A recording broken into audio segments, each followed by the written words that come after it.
Alright. We are now live.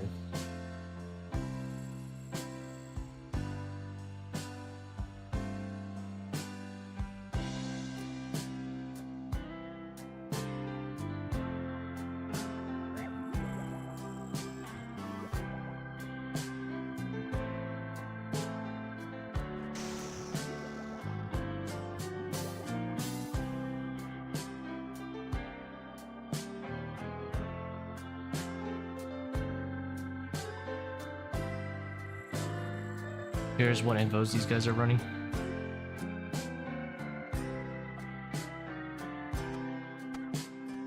Been seeing a lot of complainers recently. They haven't reached the level of Zen that we have.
Feeling a little rusty.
I think that's gonna be the slowest we go for a bit.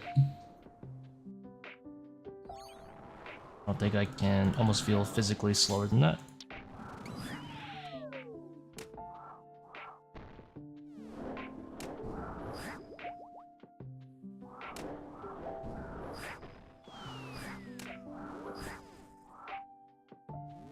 The rock's on top of her.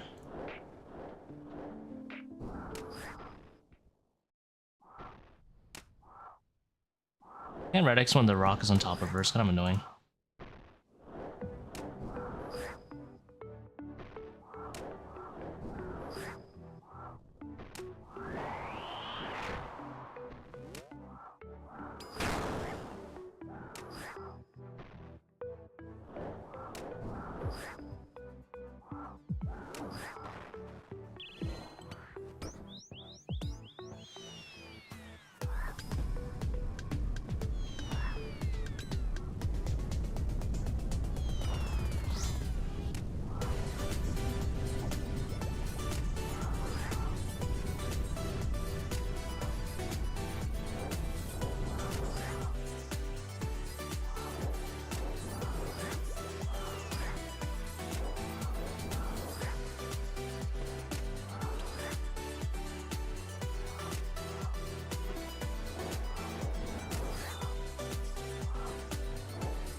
decent Baba time to make up for it.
While the uncharge the shadow, you get some soul runes out of it, which can be used for depth charge. I don't think it'll be particularly useful in this room, but definitely for the next room. Just figured I can get it out of the way.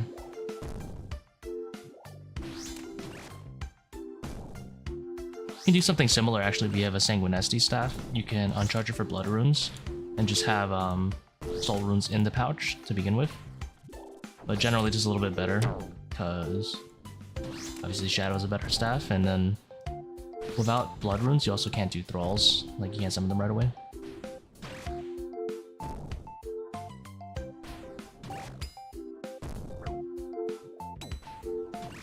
Wow, I've destroyed this guy. So much waiting here. I think it is worth it though. I don't know.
Oh, I didn't pray ranged.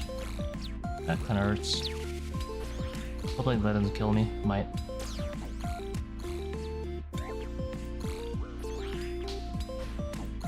Alright. We'll survive another day.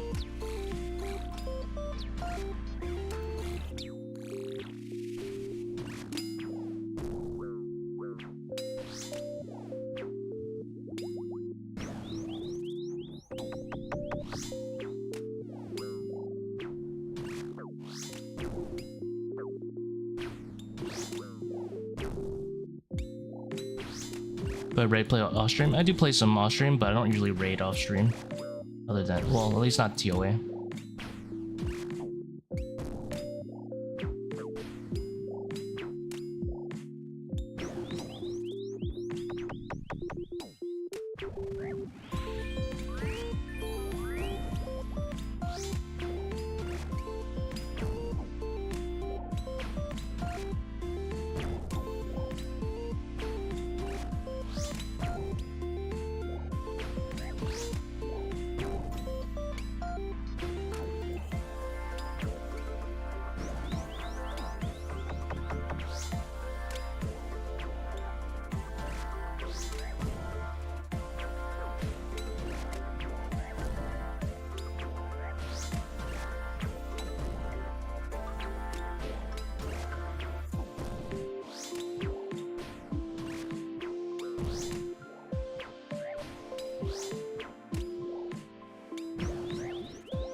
It's the bird too much for your liking? Yeah, but I can redemption him, so it's not too bad.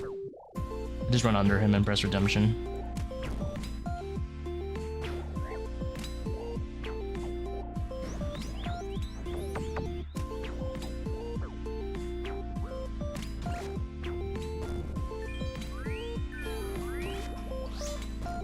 Like that.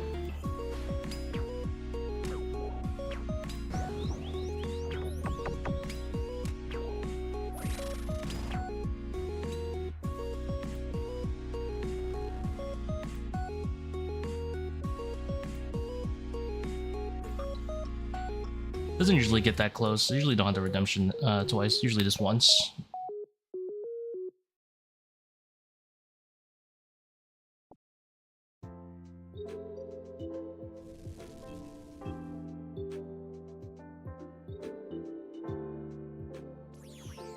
Get some pretty fast Kephri sometimes. That one was pretty slow, but sometimes you get like 430s.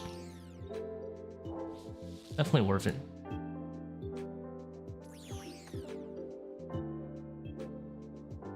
I'll not deny that it is spooky though.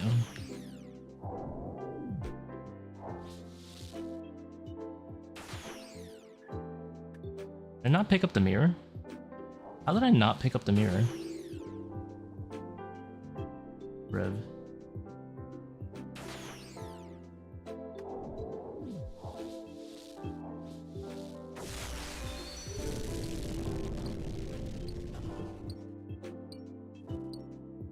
What mining level can you one down this? 85 or higher.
I'm putting on Mystic Lore. The placebo.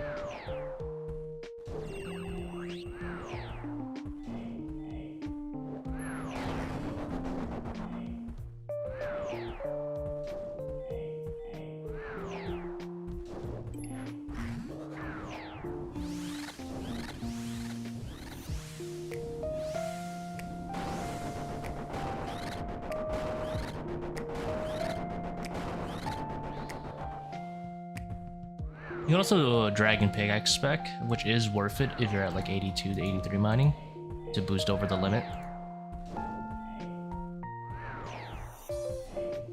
I would recommend at least 83 though, because if you have 82 and then it insta drops to RNG, then you're sad. Whereas if you boost to 86, then it could drop and you'll be fine. Especially with the new mining gloves, a lot easier to train mining than before.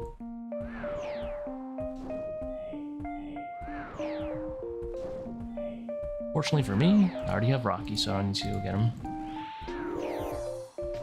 I guess other than for collection log purposes, but I don't really care too much.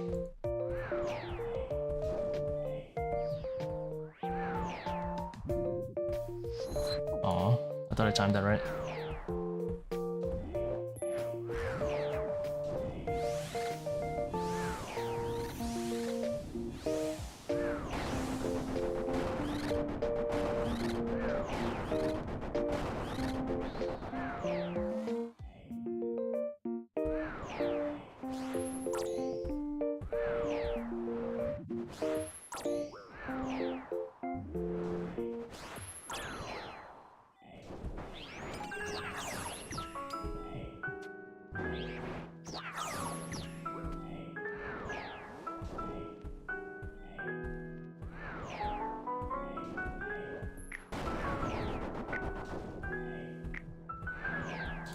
I feel like that's like 1 HP off, yeah.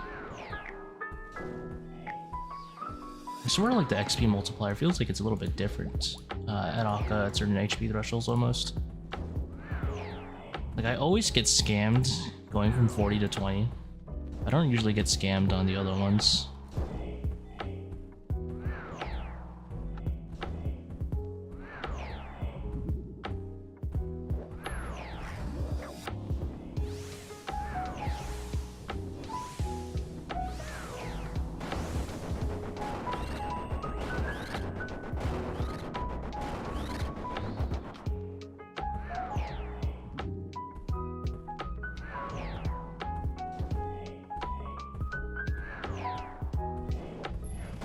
Hey Ronald, I've been thinking of ToA efficiency, and I'm thinking it would be more efficient long term to do super relaxed raids of like 470 with 8 to 9 restores with no flicking to prevent burnout. I feel like that would be more efficient overall since you can do ToA longer or over a longer period of time. You mean like in my scenario or just in general for yourself?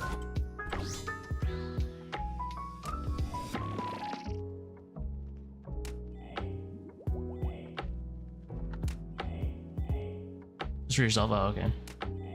Yeah, I mean, that's a good... I always encourage people to find like the raid level that works for them, but I do encourage not settling if you can find a personal chill raid. Because you can actually do some not flick raids in like 500s. Like for example, this raid, if I were to like bank Masori legs, or the quiver, either or. I think the quiver is a little bit better, but if I were to bank Masori legs, I wouldn't need to flick in any room either.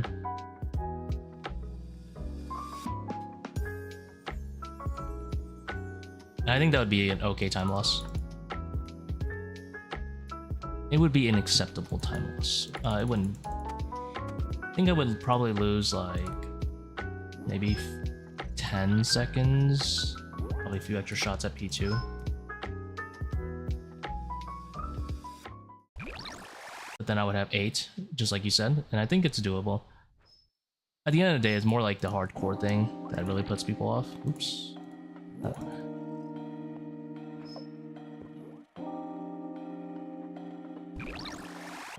How did you get that sound for orbs and Karis? Sound Swapper plugin. There's also a debug function in the Sound Swapper plugin that you can explore, so you can like swap any sound you want, not just the Karis and the orbs. It has to say it's an allowed sound, but those are. So I guess go into like a 50 raid, get splashed by Cum Orb and Karis. If you want the orbs for and Karis themselves, I can give you the sound ID, but you'll have to get your own sounds. 518, 8329, and 8081. And for the area sounds, I use 5735 and 6406.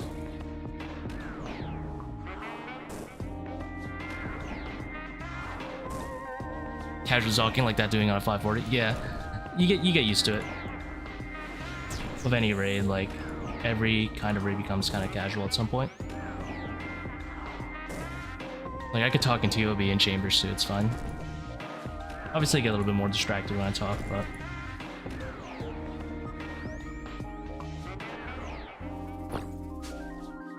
well, they're not my sounds, technically.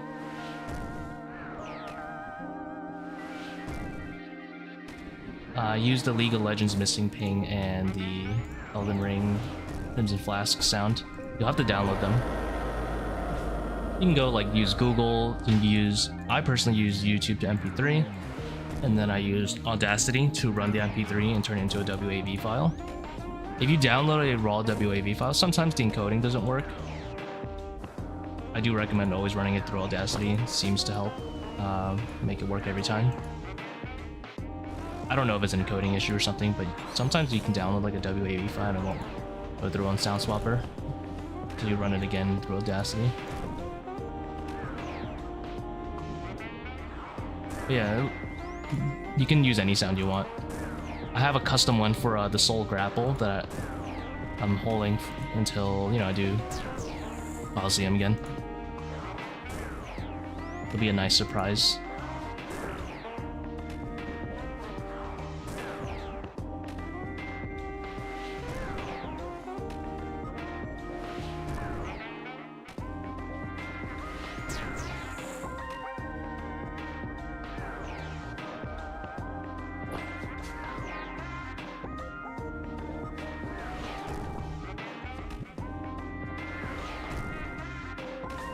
The lines? That's his max range of my shadow.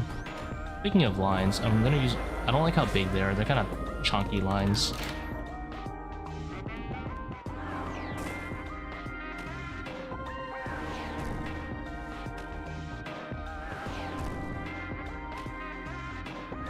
I'm gonna edit them to make them smaller.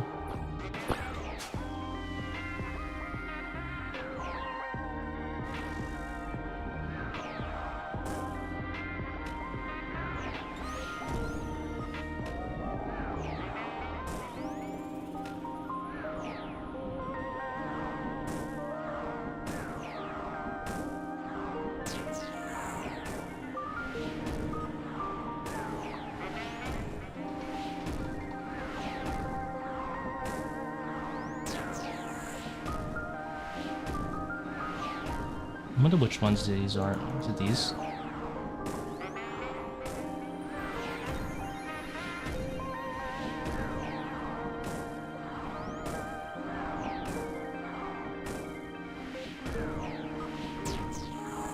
I missed that prayer on purpose so I can prevent him from healing.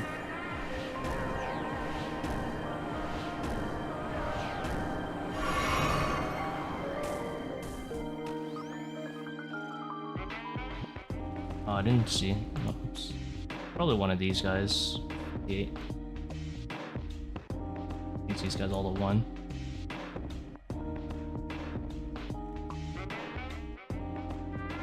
And that's it.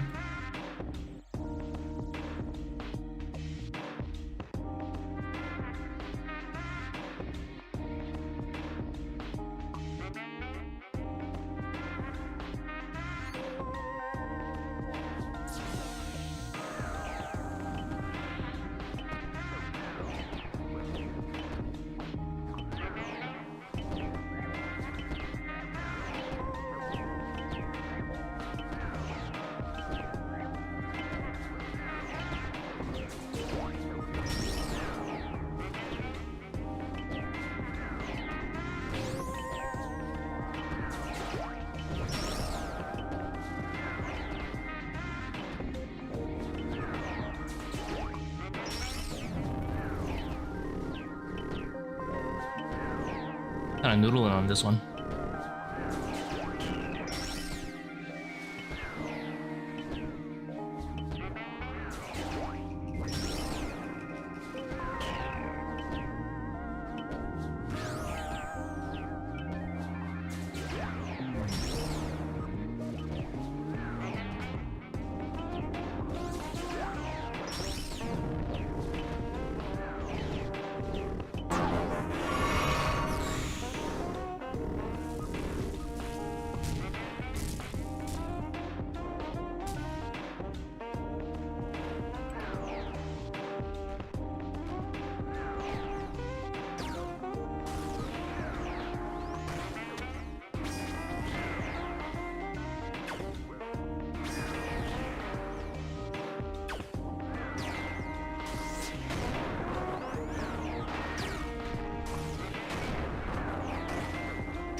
Never had an orb land that far back, like over there.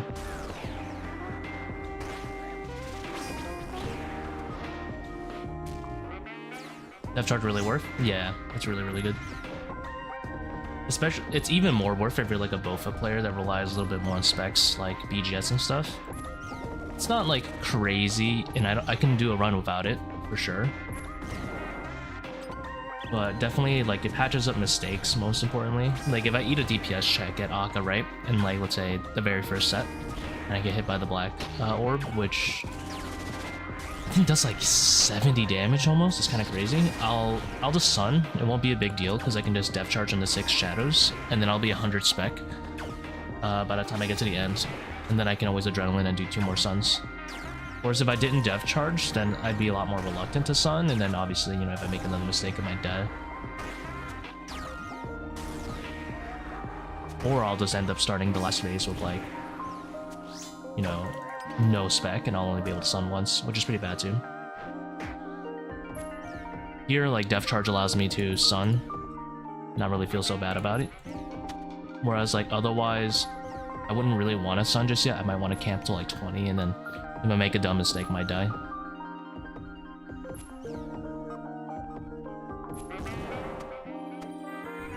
And I don't count myself out of making dumb mistakes, of course.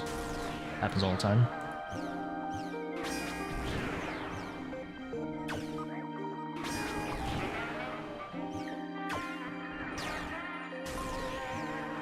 And here, Death Charge.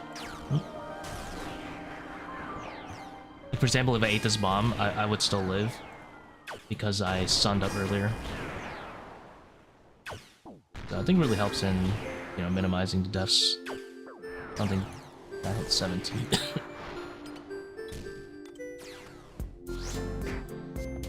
And here, Death Charge will allow me to use the Seercull as well. Now, the Seercull's not a crazy time save. From the math I did, it only saves 6 seconds on a Warden. But, heck, it's better than nothing. 6 seconds plus you lose a shadow hit, so it probably only saves you like 3, but I'll take it.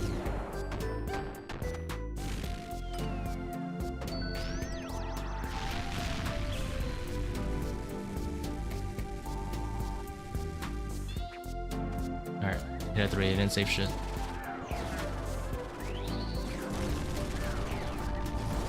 FAQ. Thank you, thank you. I was like, don't make me explain the Seercull again. I mean, I explain it like 3 times every day, but still. The less I have to explain it, the better.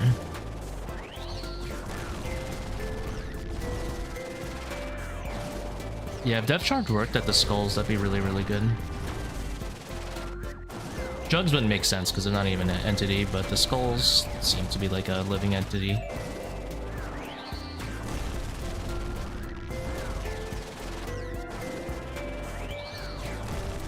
Akkha shadows aren't living entities, technically, they count.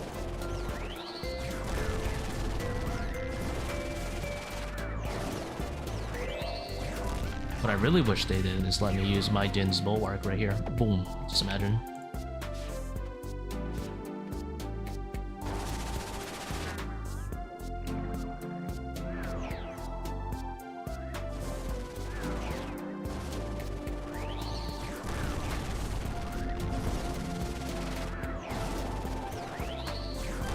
Every few days, I'll like Death Charge.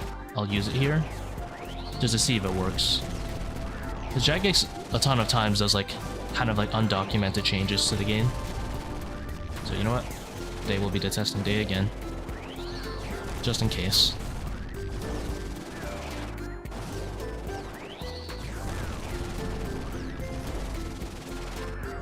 For example, did you know that FO Sani's Nightmare, if you put the SGS to crush and then spec with it, although every Godsword slash is a, you know, Godsword spec is a rolls on slash, it will still max roll on the parasites. It did not previously do that, so clearly Jagex added it in, or it's some sort of crazy incompetence that their spaghetti code allowed it to work.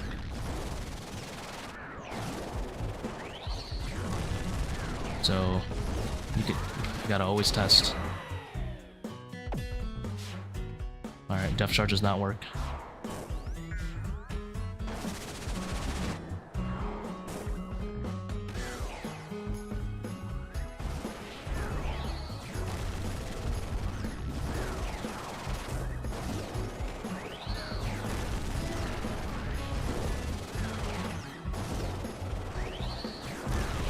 Seercull still use 100%. If you use Adrenaline, it goes to 50%.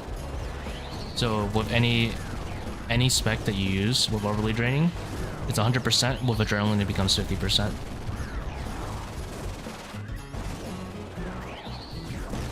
For overly draining raids, you'll use it on Seercull for the first Zebak shot, and just for your sun safety otherwise. You don't really use it for anything else.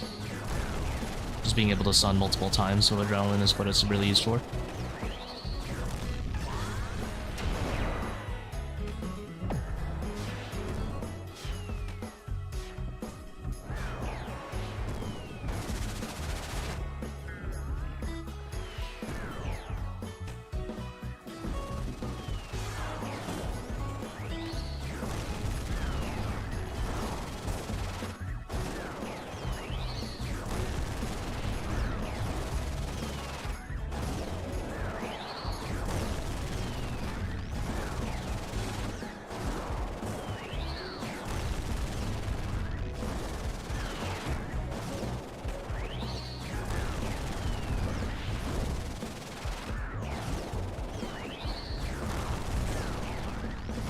I ran into that one.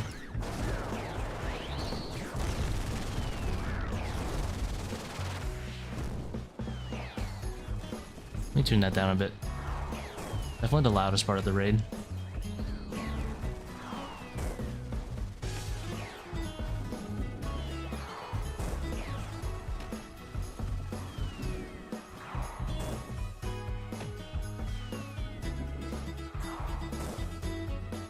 I'll leave this one up just because it's kind of convenient to click.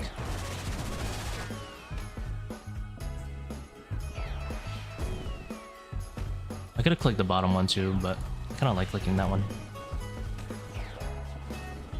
A sorry body coming. Come on, I need to get my third shadow. How dare you? My B3B. I still haven't gotten a purple since that shadow, so... The B3B shadow still exists. The dream.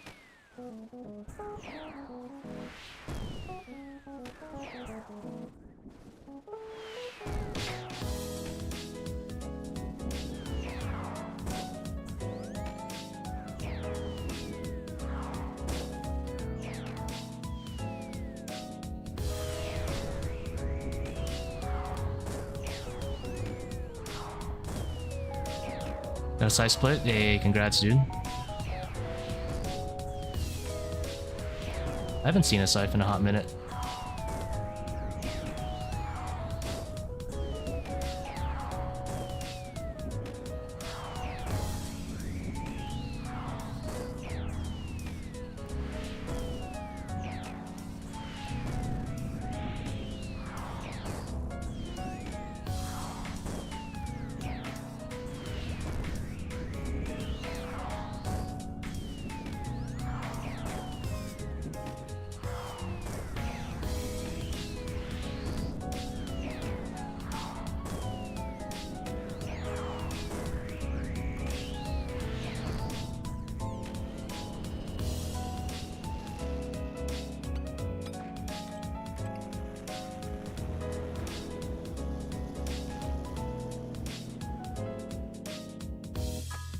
Never purple.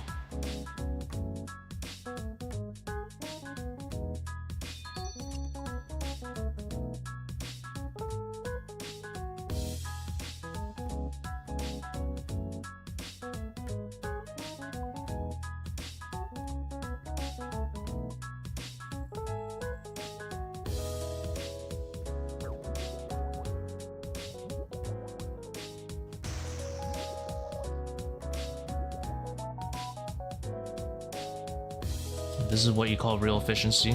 In and out. I'm already in monkey room and my thrall has 30 seconds left from the last time I summoned it. No, I still haven't gotten anything since the back-to-back shadows weeb. Jacked weeb. This could be the B3B still.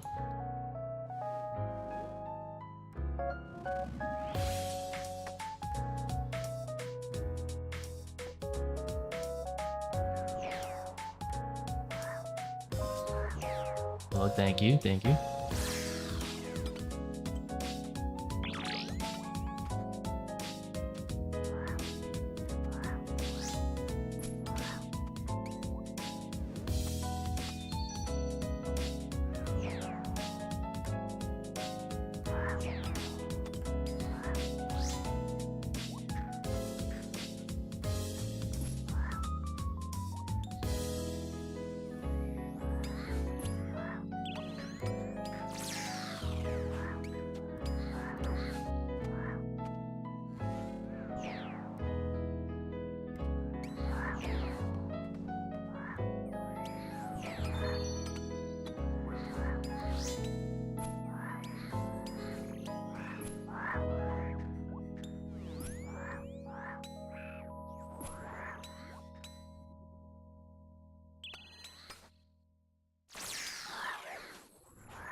Just shower me in shamans, bruh.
Any plans on doing Seercull? No.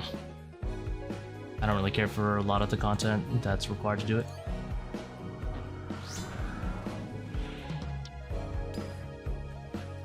The rewards aren't that good, and I don't really care for the doing all that content.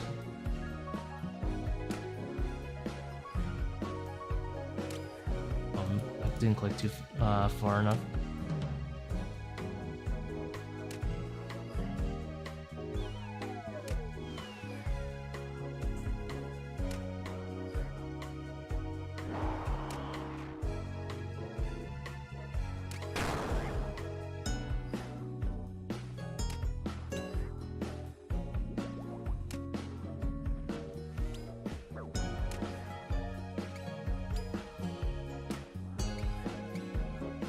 You can't reach it.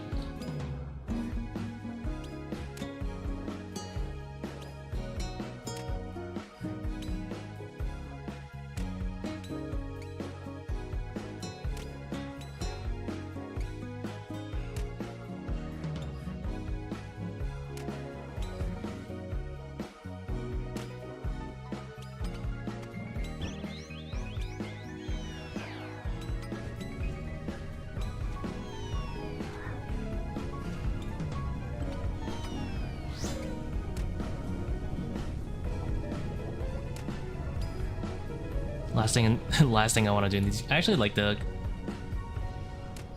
corrupted gauntlet tasks. The ones I look least forward to on GM, if I were to do it, are random like willy things like kill 50 Calvarian or whatever it is.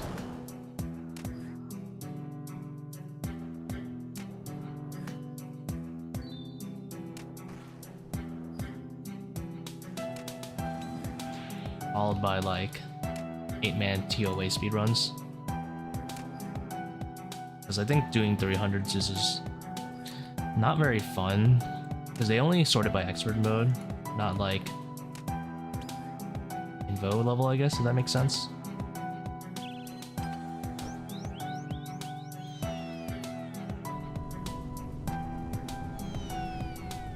All the Jad challenges suck about Tbow, I can imagine so.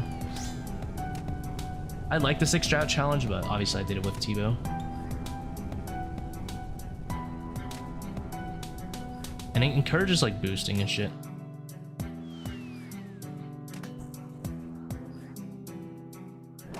No, I think all the different like scales, like honestly the content's not that much different with different scales. And I don't exactly see how 8-man like things make you the Grandmaster, because you can get carried really hard in those by a competent enough team. Like you can basically not be in the raid and they'll still get the time without you, at least if they're any good.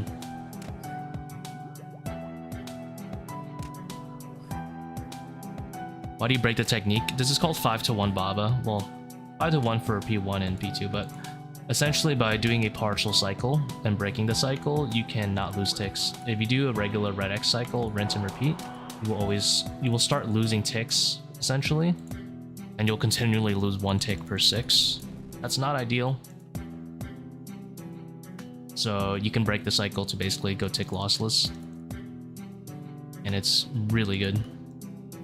The average time for a regular red X Baba is probably in the lower 4 minutes. But once you learn 5-to-1, it's like usually in the 330s on the slow end. But closer to about like 2...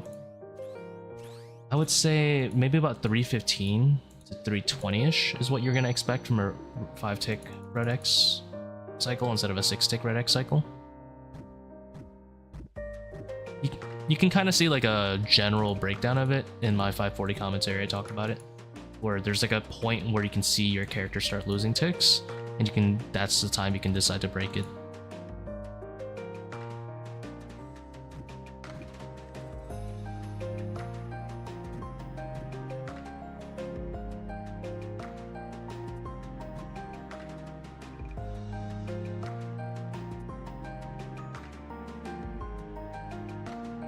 Congrats on 2 shadows? No.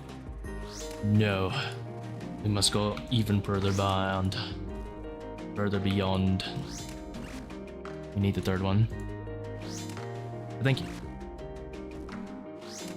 You better give me that GZ for 3 shadows.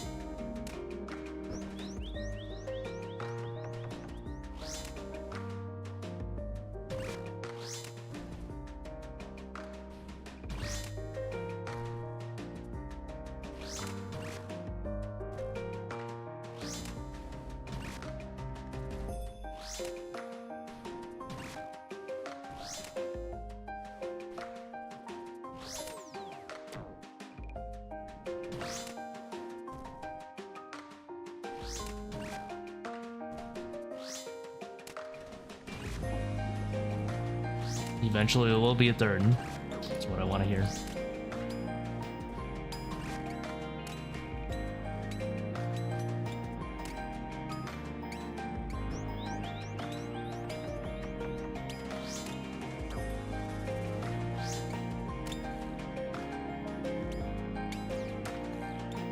Well, that was disappointing.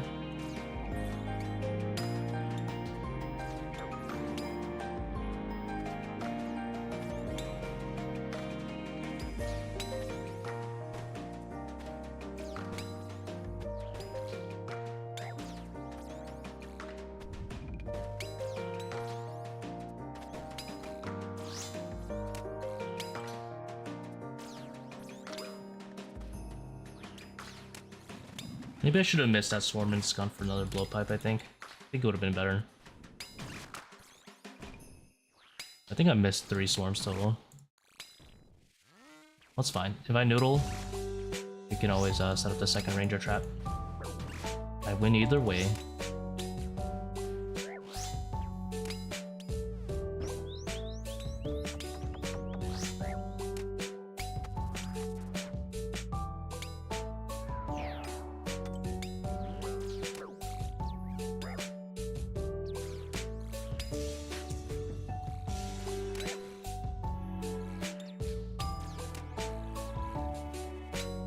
First 500 took a while for me. I hate to admit it, but it did take me a while.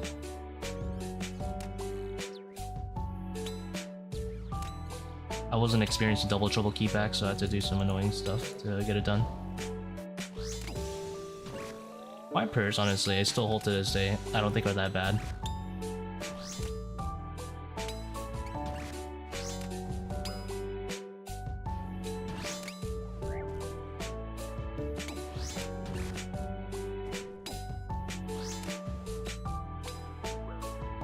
I should need to go the other side.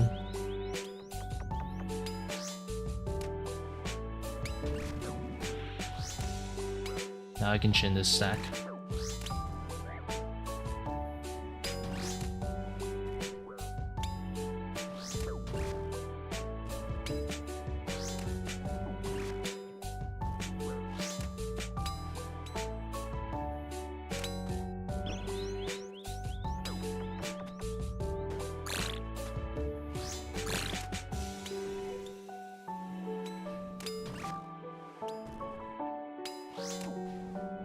I'm very happy that I pushed myself when I went for it though. I didn't settle for like an hour long 500 like everyone else. I went for the sub 40.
inspired every video. Managed to do first 430. Ooh, congrats.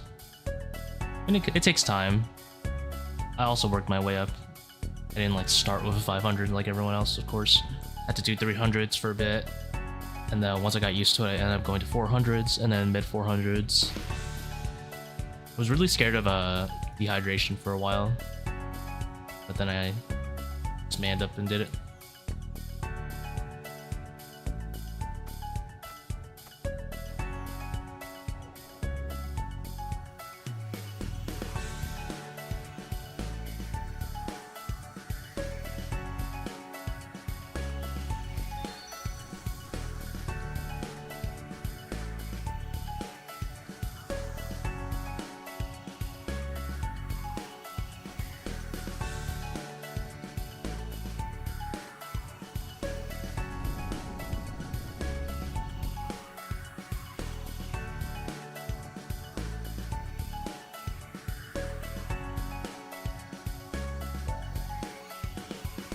Dude, I have a tracking system in my head.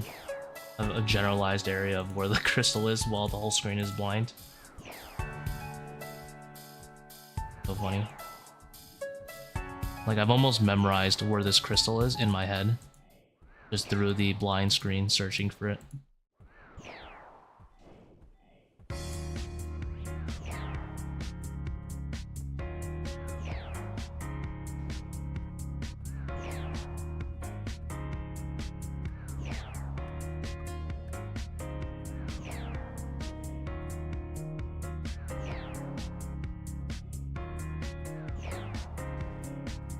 Fighting on P4 no ambrosia. Yeah. I mean, you can do like no dehydro and still only bring one brew and it's still fine. Because then, you know, a lot of people go life second anyway for the ambro. Very easy and chill on supplies if you do it like that. But it's about the same if you just SGS the whole thing.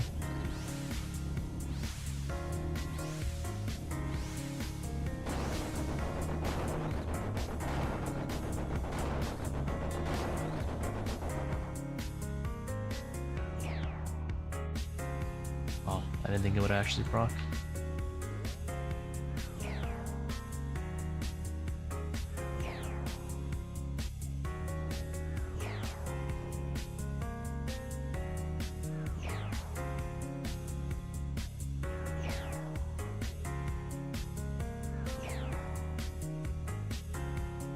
I think I'm gonna fail the DPS check there because of that one shadow hit plus noodling. That's okay.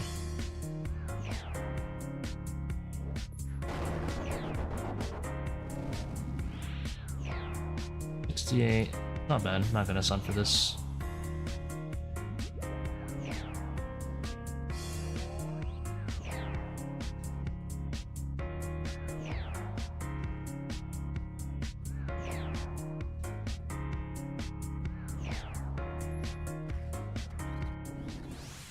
If I was a little faster on the draw, I could have hit him there potentially and knocked him out into 40, allowing me to hit shadows here.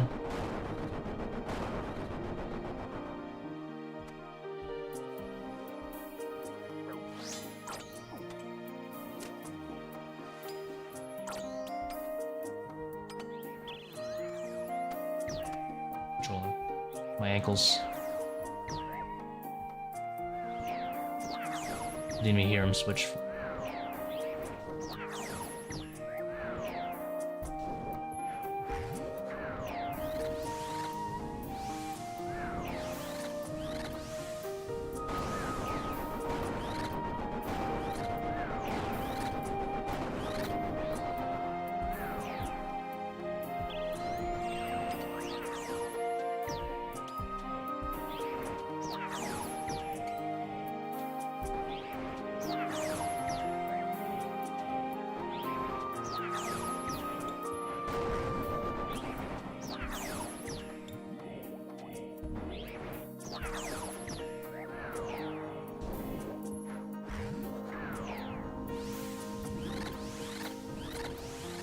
Oh.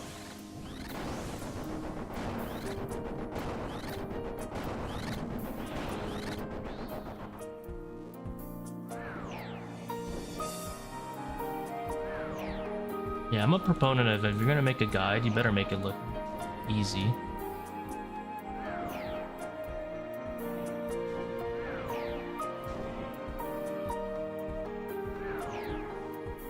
should probably pray melee and stop being arrogant. I could probably do mess these up more than I like to.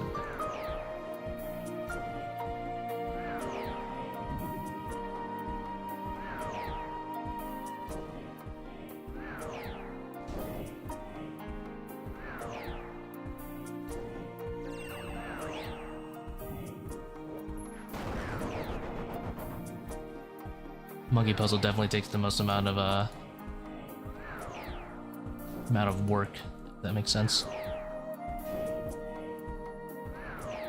Try piety in case I want to learn my lesson.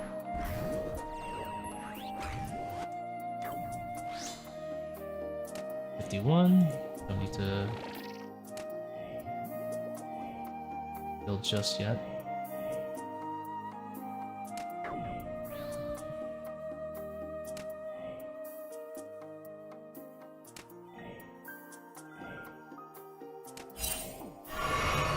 Pop the ego. My timing's so terrible. 5 minutes. Have any suggestions on how it can be improved? I have a whole video dedicated to the monkey room, I'll be honest. You should watch that one. Probably the most applicable. It goes over it's like a detailed commentary of like how to approach the monkey room in terms of ordering of things to kill. If you don't kill things in a certain order, it can get very overwhelming.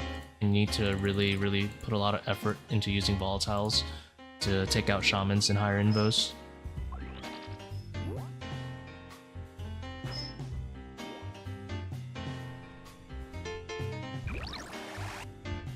Not saying we need a bat, but the moment we get max hits on monkeys, people will tolerate it more. That is if they actually if they actually use the max hit thing. A lot of people will probably stick with the same order of monkeys as before the initial Baba change, and then get overwhelmed by like 4 shamans and cursed baboons.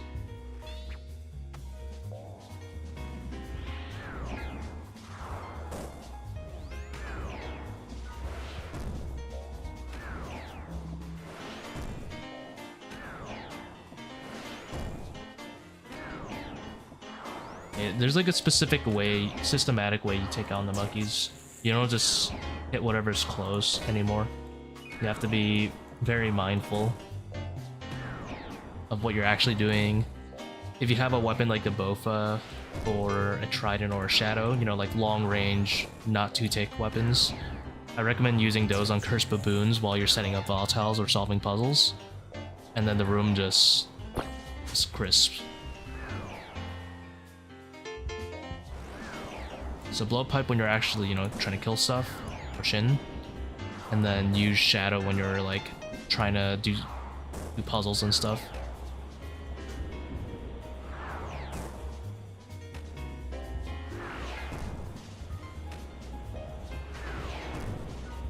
Or Bofa or Trident. Bofa obviously being better than Trident because it hits 51s or something. Also, the nice thing about Bofa is that you can instantly just like Bofa a monkey and then Bofa a shaman.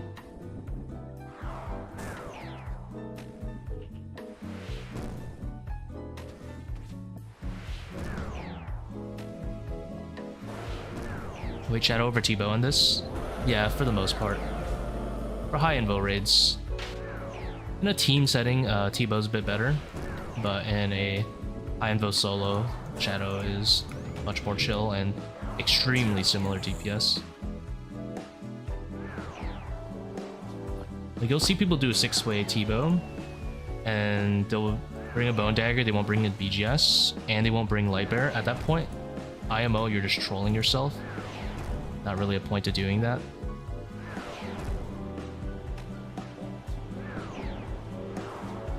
What about no Magus ring? Well, yeah, that's a pretty big deal though. And no Magus ring Tbow's gonna be better. But also you need quiver as well. So, do you actually know what the time... Pantonic, for specifically high invo solo, do you know what the time save is on 6-way range Tbow? I do know it, but I'm asking if you know it. How impactful do you think it really is? Take a gander. So I've done the math quite a few times, and it's just not really worth the switches. There's so many better things. Probably 7 seconds at most. Yeah, it's 9 seconds. You lose 3 seconds having to Bone Dagger instead of doing a Seercull right away, because, you know, you can't do your first hit. So this entire line you can't hit. You have to walk up to him and Bone Dagger. So that's 5 seconds now.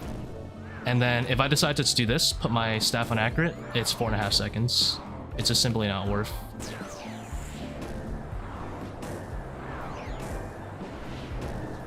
If you bring a Light Bearer and you're using it to Zebak crossbow spec, it kind of makes up the difference, but in overly draining you only get 1 spec extra. Maybe 2 if you're willing to take the RNG gamble here on these barrages. But there's nothing technically stopping me from bringing Zebak crossbow in this setup anyway. And that's only like 3% less accuracy regardless.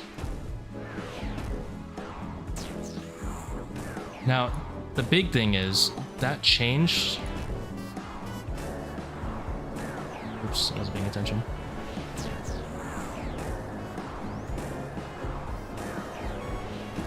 No, it's very easy to calc them. You can just look at your average hits for P2 and Monkey Room.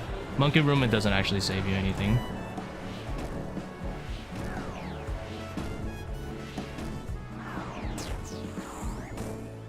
Because having extra switches, 90% of people are not like max in terms of like how fast they switch and stuff, so they won't actually make good use of these, of having 6-way switches anyway. Most people are pretty much hard capped at like 4 before they hit their peak. P2, you can... Did I drop a restore? No. P2, you can argue you might save 5 extra seconds, but you lose that time anyway, not having like Augury on.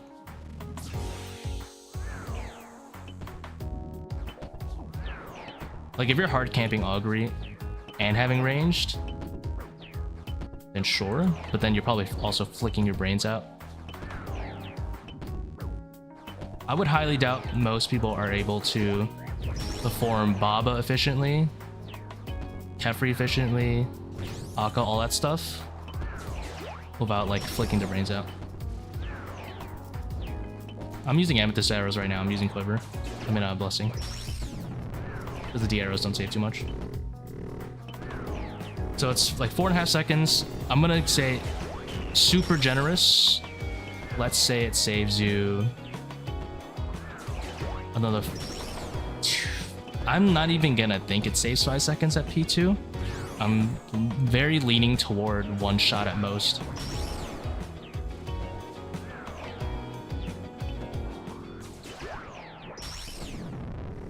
That's the thing, if you're weighing it time per switch, range is one of the worst ones for ToA by far. Oops, forgot to use this. It's like not even close. Like range is per slot really bad. If you're gonna be willing to bring ranged, you have to be willing to bring BGS, or you're just kind of like being contrarian about it. Because you need to have a consistent 20 defense reduction.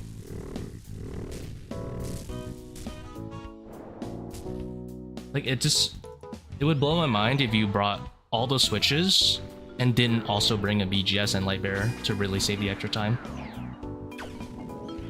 Does that make sense? Like you're willing to lose extra slots and, you know, the whole power life chill tech, and then you're not willing to bring in 2 extra switches that'll save you like double the time compared to the ones you just brought. I don't know. That's weird.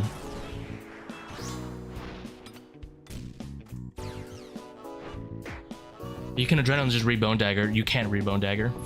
Extra Bone Daggers do not... I never clicked Assault. It's so doomed. Extra Bone Daggers do not decrease defense. Even if you hit 2 Bone Daggers, they don't add. Whatever your first Bone Dagger hits, that's what you keep, unless you BGS.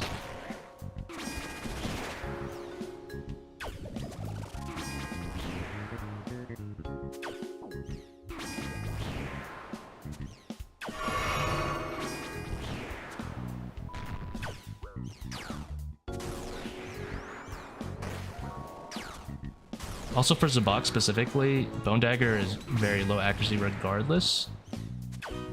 So yeah, I wouldn't do that. Doesn't Bone Dagger take the higher Bone Dagger? They don't add together, but the higher one will be applied. No. It's just like Seercull. It takes the first one. It's just like, so if Seercull lands a 1 and then a 25 after that, it's still taking the 1 and lets it regen. Same thing for Bone Dagger.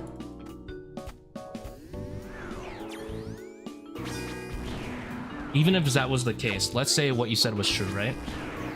I'm pretty sure it's not, but let's say if that's true. Regardless, what is the chance that you actually hit your second Bone Dagger? Because you've already attacked Zebak now. Bone Dagger only gives you 100% accuracy if you are, hitting it for the first time. Zebak is not like Kephri, where you can kind of like re-engage the counter. Because you can re-Bone Dagger Kephri, technically at like the HP phase, because it's a whole new NPC. But that's not the case for Zebak. Now I'm pretty sure I have to do something weird and like Bang Spec to make up the lost damage I did before. Will I even have Spec? I don't think I'll have Spec, so I'm probably gonna have to forward down this.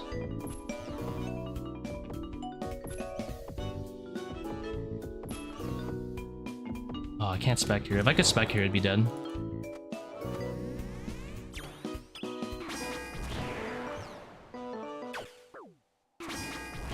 Guess I should have stalled.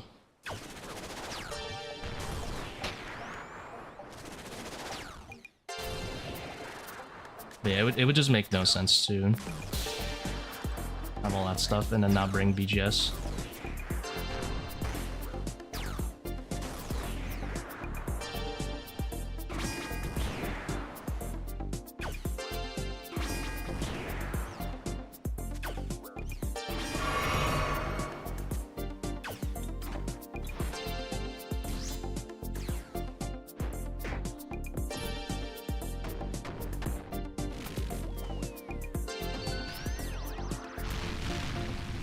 I couldn't manage to do 3 down P2 even with perfect piety. Was using Void Faker.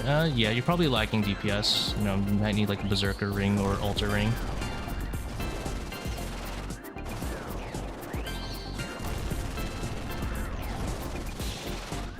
So basically, Fantonic, you need Lightbearer, ZCB, and then after that you need like BGS. Those would be your best time saves if you're going to be bringing range gear. Because the whole point you bring range gear so you can have the Lightbearer. If you're just doing like a 6-way range without the Lightbearer, you're losing a ton of slots for no reason.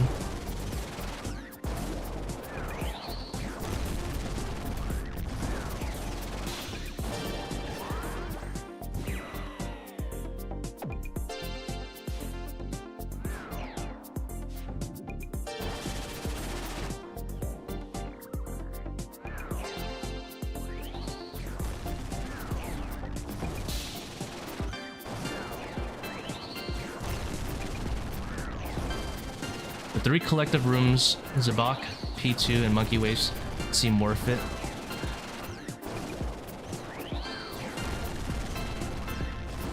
Pretty sure you only get 1 max it on Blowpipe. 2 swaps. Does not sound worth it.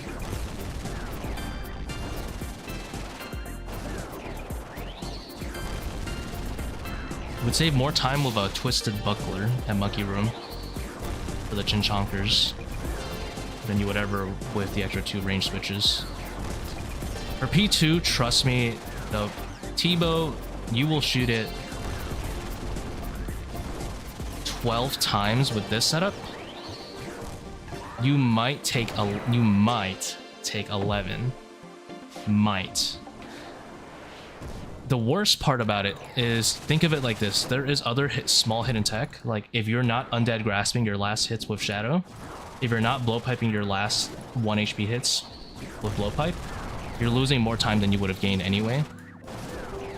There's so much more smaller tech that saves more time than those switches would. Like, it just makes no sense.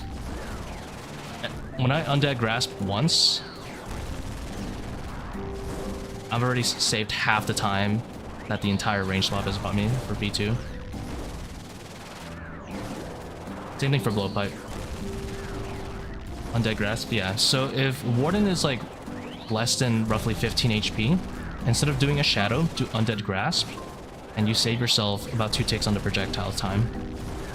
You'll save 1 tick doing a blowpipe instead of a Tbow as well, in case it's like, you know, like a 5 HP Warden for the range phase. And that stuff saves you.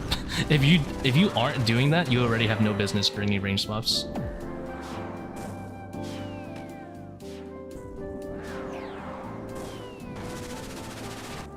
ZCB is also the BIS range weapon for Akkha as well, which is takeable on either setup, the mage or the range setup. So you must surely be bringing range to make it worth it. Like,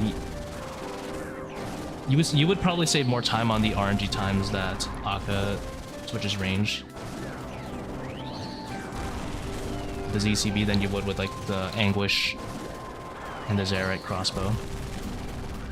And fortunately, the ZCB is takeable in either setup, just because like it has so much accuracy with this already.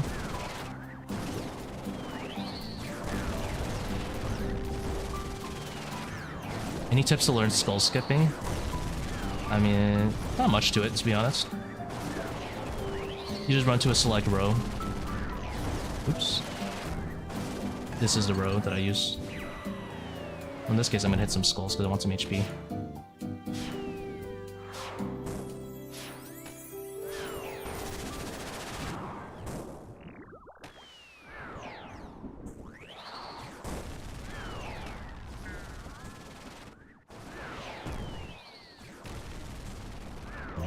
Same thing for 5-to-1 Baba. A lot of people bring range switches and then they don't 5-to-1 Baba, and they're like, oh, it's fine, I'm okay on restores because I 6-tick Baba, but 5-to-1 is 4 times more slot efficient than range switches.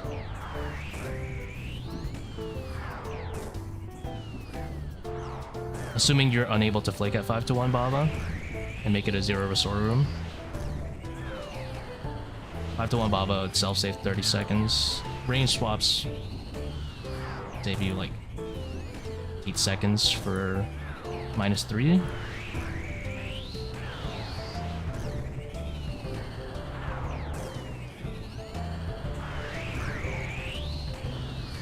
Oops, boomer hands.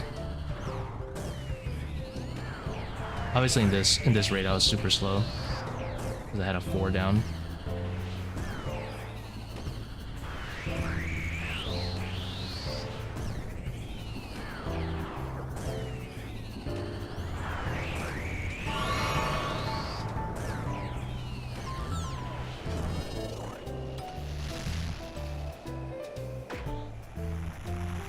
Would we get a max of chins? Buckler gives you, I think, 3 maxes with chins. Ooh, purple. Been a while. It's a yellow Karaspec sound. It's from Elden Ring. I'm using the Crimson Flask sound.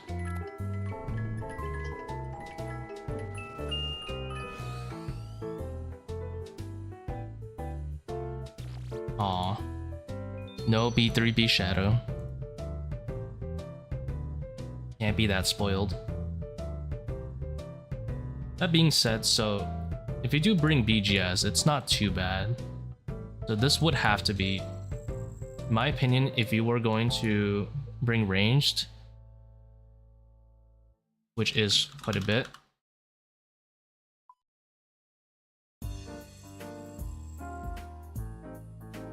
This unironically needs to be your setup. If you were to bring ranged, this would be what I actually bring. Dragon Arrows and Zerad, of course. I wouldn't... No, not Zamrak, sorry.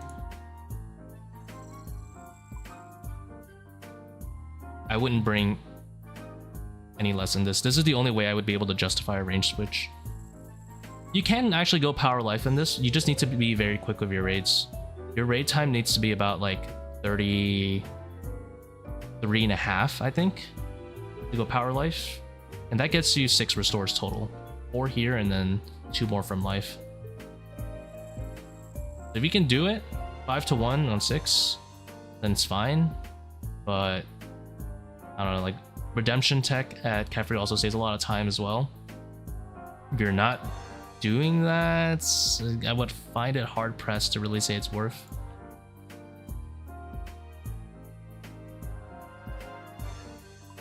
Obviously you can just pretend this always hits a 20, but that's not gonna happen every time.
Episode 2?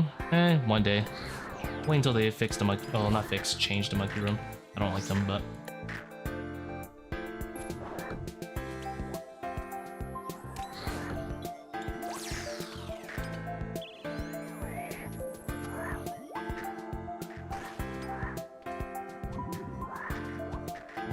Old man hands.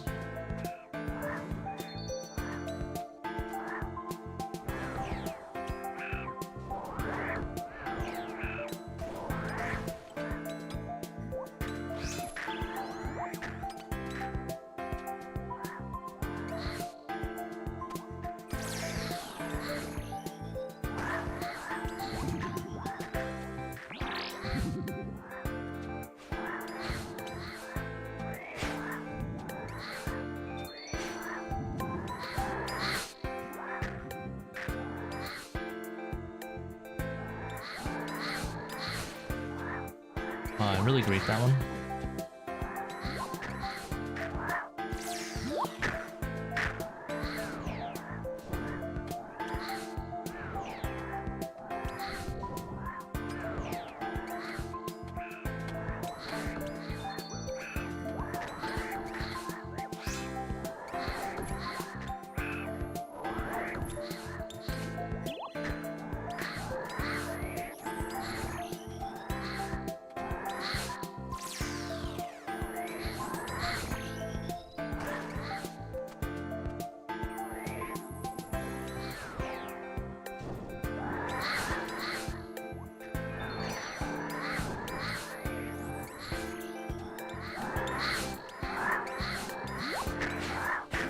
Big difference between Inquisitor Mace and Rapier? No, not really.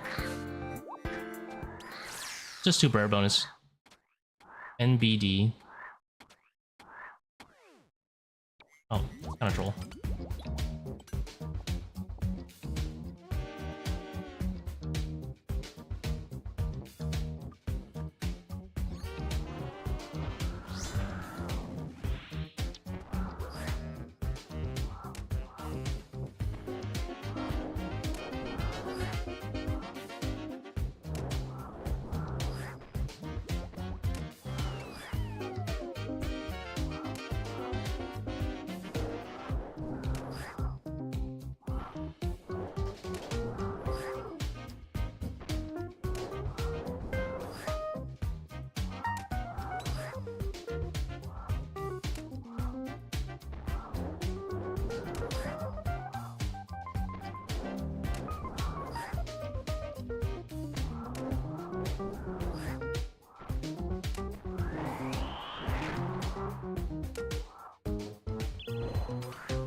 Commentate on the ticks.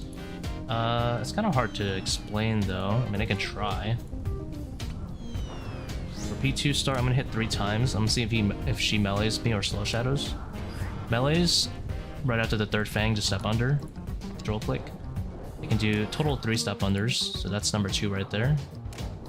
Now you're gonna see my character hit right there as he's like walking out. This is now the regular 6 tick standard cycle. We want to reset it either by doing a last second step under like this, and then doing 2 fangs. If she did slow shadows instead of that melee, I would do 3 fangs and then wait a tick. Now we can also do a super drag. In this case, it's a little bit more ideal because I want to drag her down anyway. Regular melee, 2 fangs, go under. Again, slow shadow would do 3 fangs instead.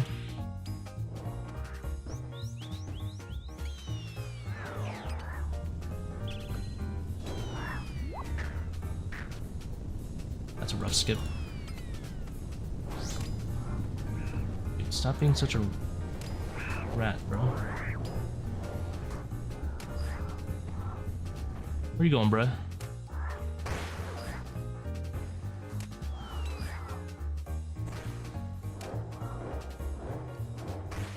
For P3, her attack speed goes up quite a bit, so you don't really want to do the same cycle.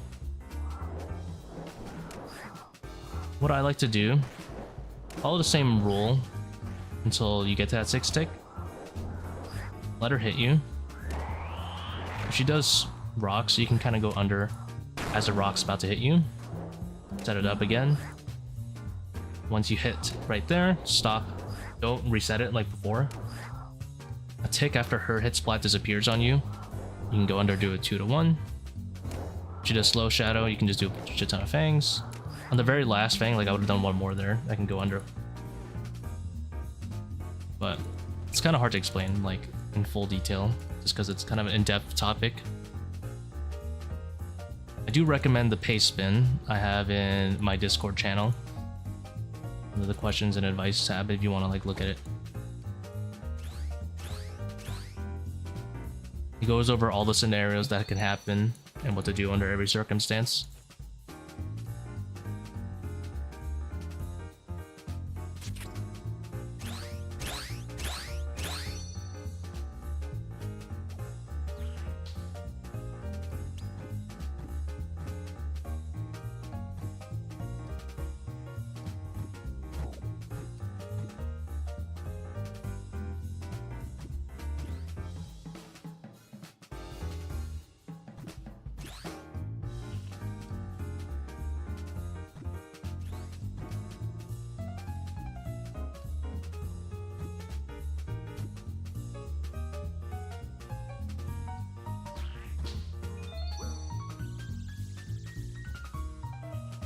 How long did it take to learn all the mechanics of Baba?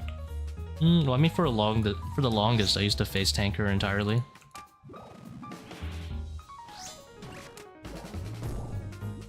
I'd probably say I learned the method after I saw Kirby's advanced Red X cycle, because I was watching it carefully. Kind of messes up, not too bad. I was watching his advanced cycle carefully, and I saw that he was kind of hitting on like a variable timing on his fang. And I was like, how can I replicate that? That's what's important. And because I'm already okay with face tanking 525s. So on stream, I didn't actually take too much time to practice it. Off stream, I kind of just, I think I ran in there in like a 250. And I kind of just messed around with it for like half hour-ish to an hour-ish. Something like that. And then I just went on stream and it cooked a bit. The cycle took a while to perfect.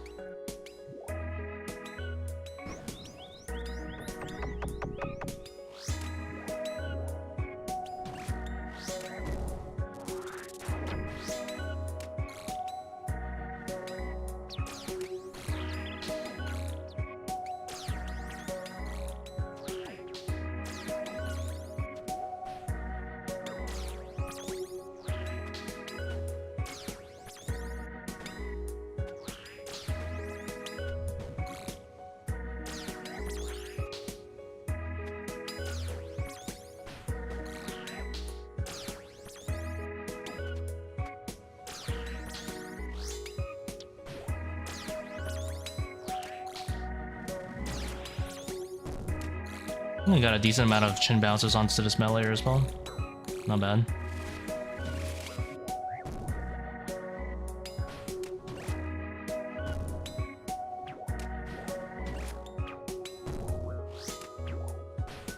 Okay, wait.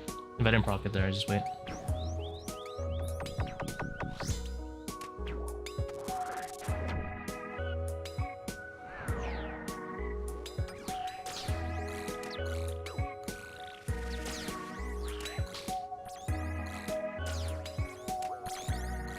How did I get ranged there? What the heck? Actually, I think it makes sense I got ranged there. I was a little closer to the ranger than I thought I was. Guess I need to be more careful right about here. Oh, it was safe.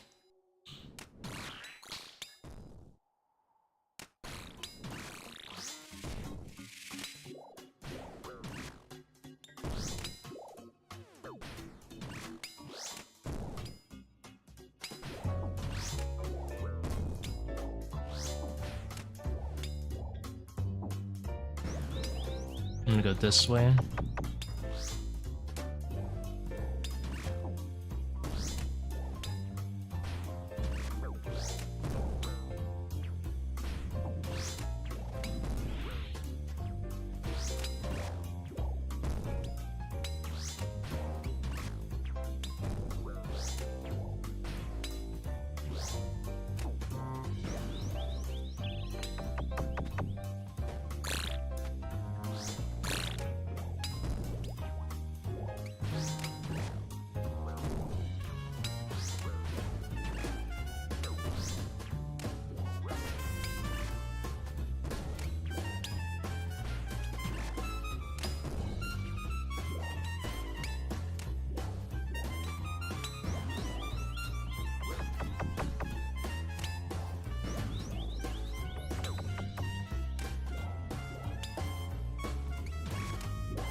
Yeah, I mean, it didn't take an hour to perfect.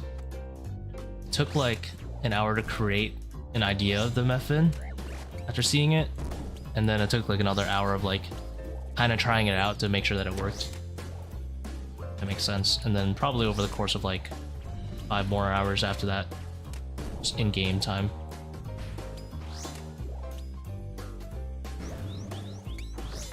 I think this one, I have to be careful.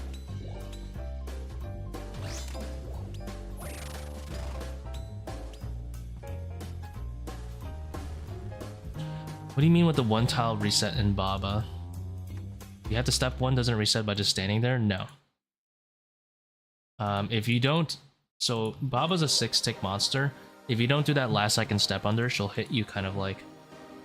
At the same time, you're gonna try to...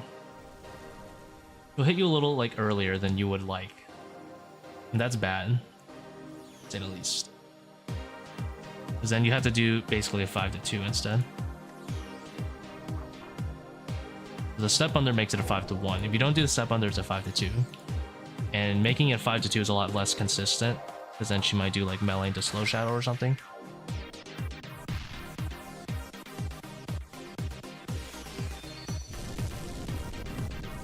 I wasn't sure if I can wrap around, so I was like, whatever, I'm just gonna pickaxe back. Because when a monster is a tick slower than you, she attacks at the same time. Is it stuck to 5-2? No. Well, if you don't reset the timing, then I don't know what you mean by that, I'll be honest. It's just a 5-2 if you don't do the step under or do the super drag. The purpose of the step under is to delay the monster by 1 tick. And simply put, if you don't delay her, then yeah, you're gonna get hit twice.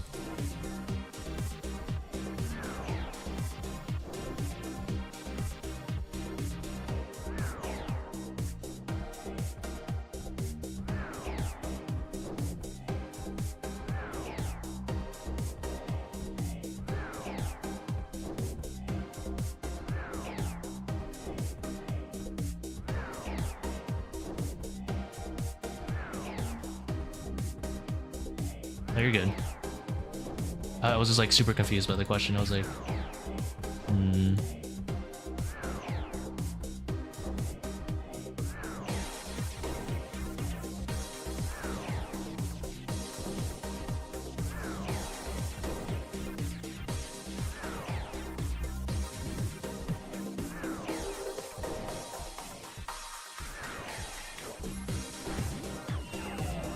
oh, I can squeeze in a hit.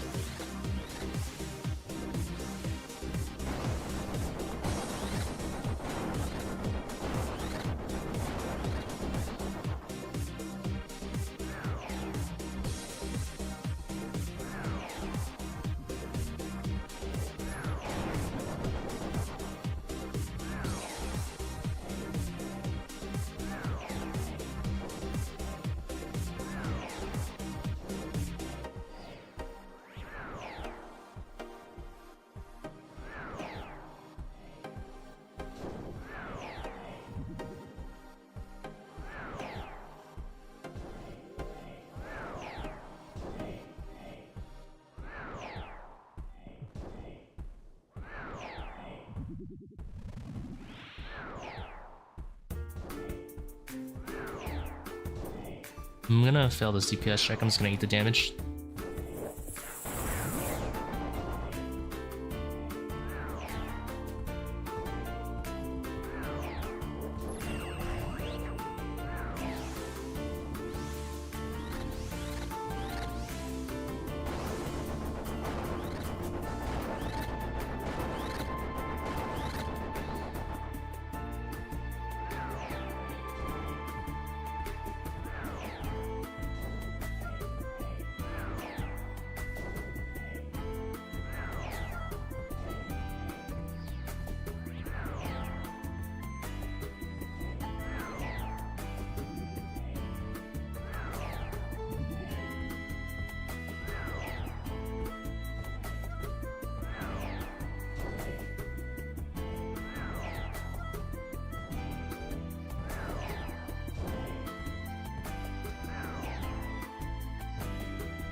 Your OSR soundtrack?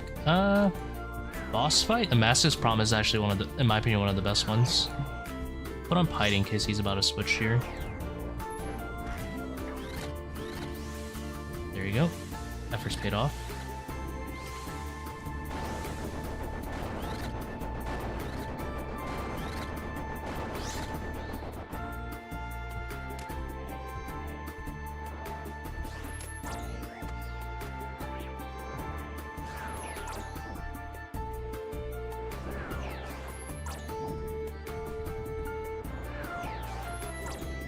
Yet another shadow. I just got 2 so far, unfortunately.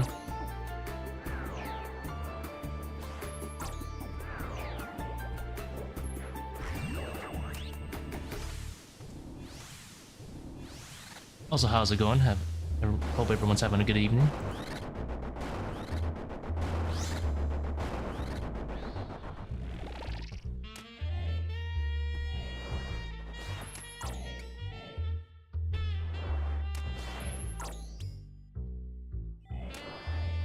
I think here I reset the cycle.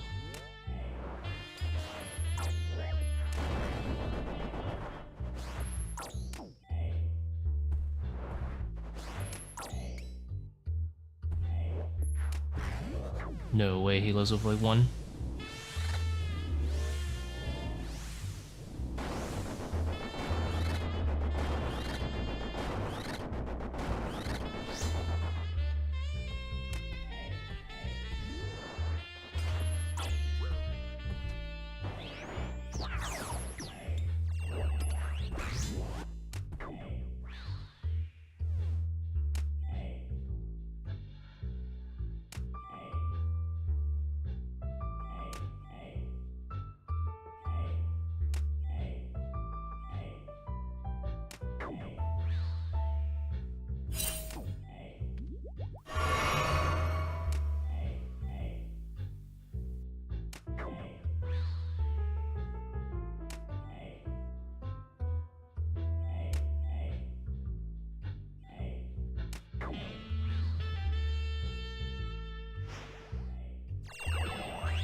Yo, thanks for the melee only call vids. You're welcome, man.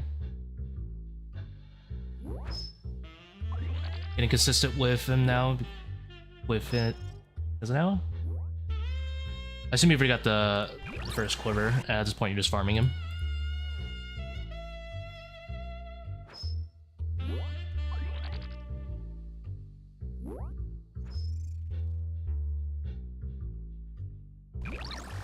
Oh, something just came up to my mind. I forgot. I talked about this with Sai. I wonder if Fantonic is still here. I'll have to bring up the range discussion again.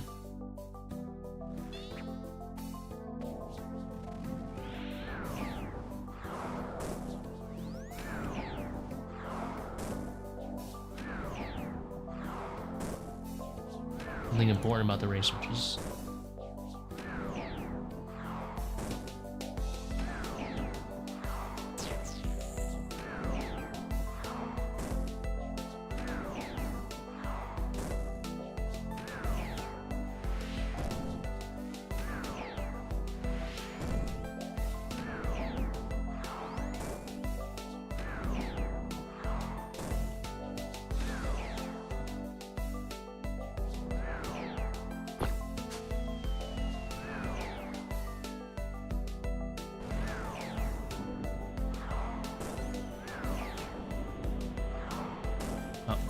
Perception. Tbow Zebak better at these high ass invos? Yeah.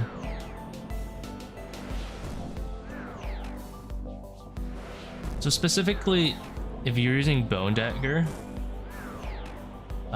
Shadow's gonna be better because you're not as consistent to get the 20 defense reduction. Secondly, you need to bring a 6-way to make it better than Mage anyway.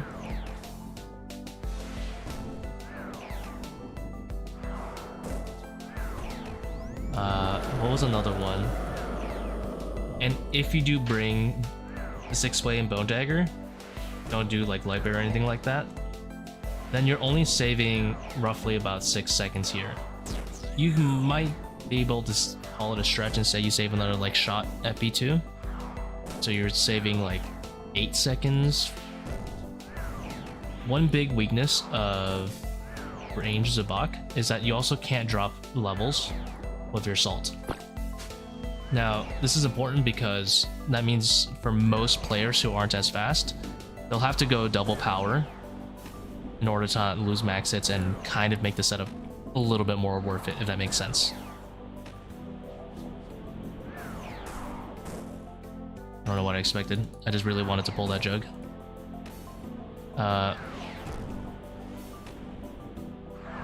This setup, the Mage Zebak, can drop to 123, and you'll still be able to hit 84. The only reason you go the defensive cast is just to have extra range for waves.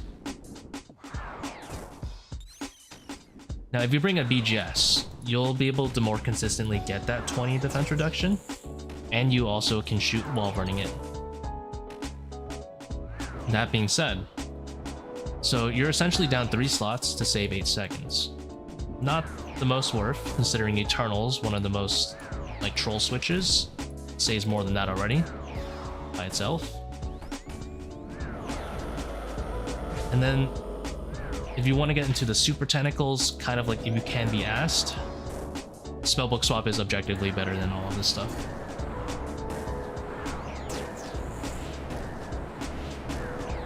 Like if you just like Venge the very first phase of Kephri, or even like Venge a random melee hit at Kephri, ideally you would Venge here. So if he did a barrage on the ranger and I had Vengeance up, I could Venge the range rock while praying Mage against the barrage. That would be a very, very good time save. If it hit like a 50, that would save me like 4 seconds off one Venge.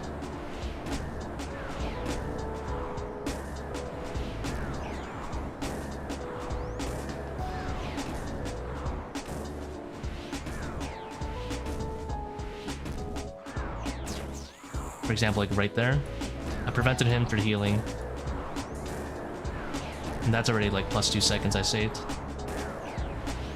Every time you do that, it's like plus 2 seconds. Obviously, it kind of hurts and it's dangerous to do. Now, you don't need to do it here, so I'm also keeping track. Usually he does Blood Barrage, Hemoglobin, Blood Barrage, rinse and repeat. So here I can Mage. These are like the small time saves that matter way more than range switches would. I did drop to 122, that's kind of troll.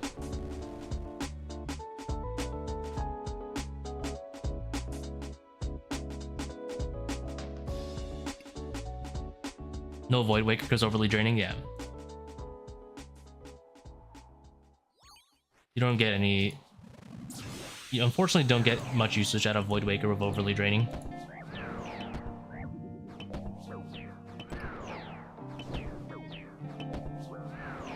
Oh, I'm so sorry, I didn't answer the question. Best Asian snack. The shrimp chips are pretty good, I'll be honest. I assume you're talking about the Calabi ones. I like the wasabi flavor. The other flavors don't really taste like anything. They're still addicting for some reason. I'm gonna say lychee coconut jellies are like my guilty pleasure. Lychee coconut jellies.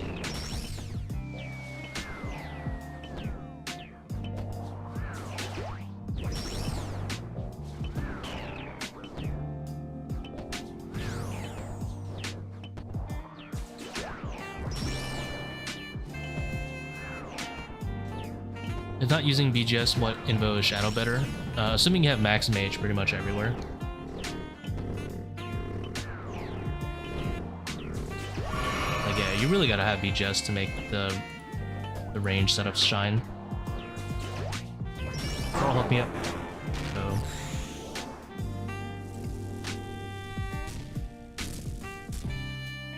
The problem is when you start running overly draining, you're not getting too much value off Lightbearer's ECB.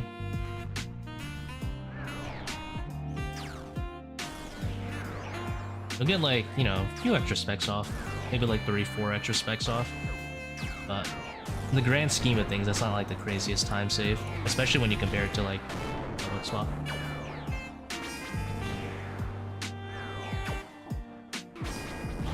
This darn Jello cups, bro. Okay, like here, if I get to Undead Grasps, that would have saved me more time than one range swap does, almost.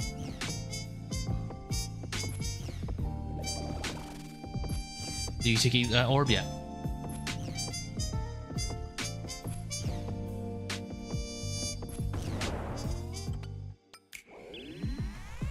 Boomer. Another small time save. If he gets to about 7 HP or lower, you want to blow pipe him to save a tick on projectile time.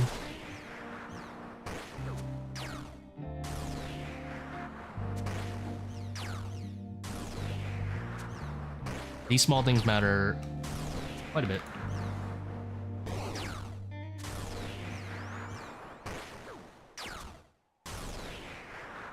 $11 probably doesn't get one shot, so let's Tbow.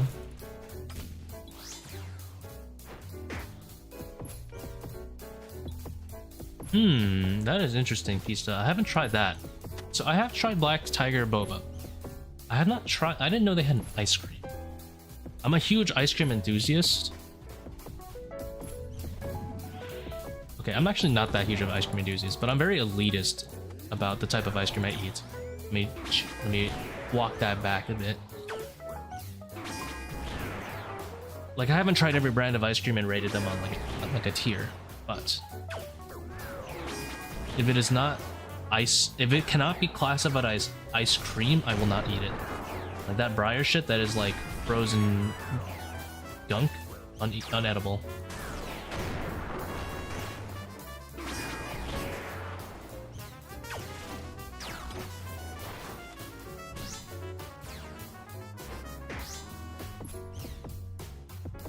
Ice cream bar.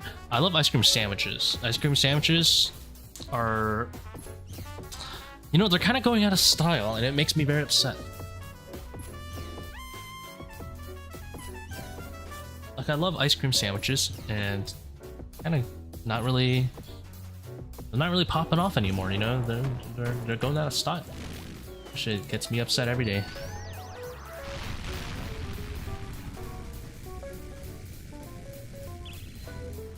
And it's doomed. Seercull didn't hit well. You know, Seercull hits like a 15, it saves like a whole 3 seconds.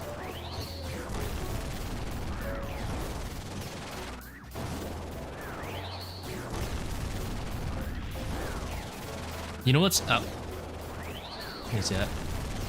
You know what's a whole time save actually? So I always forget to do this and I get memed every time. But if you're like shadowing, Briars, no, I'm in USA. I mean, I used to eat Briars when it was like on the grocery shelves and it wasn't S tier ice cream. You could see the vanilla bean in it, but those days are long past us. So if you're about to proc, you always resummon the Thrall and take the prayer loss. I'm gonna hit the skulls because I want HP and I don't want to die. But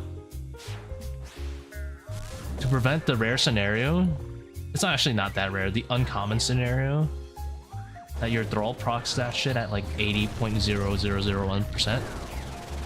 Because if you hit like an 80 shadow and your Thrall hits before you, it nulls your 80 and that shit is depressing. I'm gonna guess that happens probably like 1 in 10 times. So I guess you can kind of treat it as like a 1 second time save, maybe. I'm gonna be like here. If I hit like a 50, I'm gonna resummon. Because I wasn't sure, like if it brings it to 0.1 and my Thrall just eats my hit, shit. Aggravating. Actually saves probably the same amount of time as like Augury. But I gotta try it out. They sell it in Trader Joe's.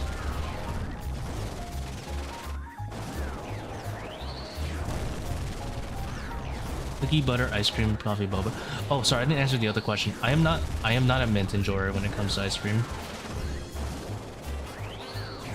Mint is exclusively for my gum and my toothpaste. I don't really like it anywhere else too much.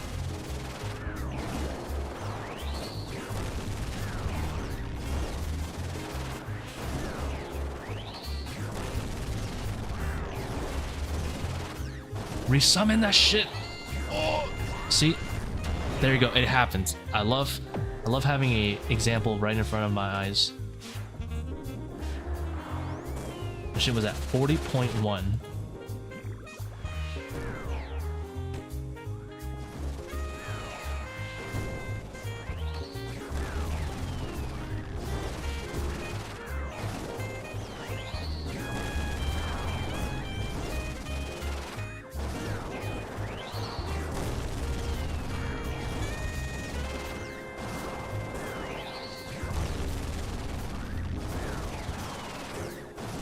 Oh, it probably technically happened there, but like that was in hindsight.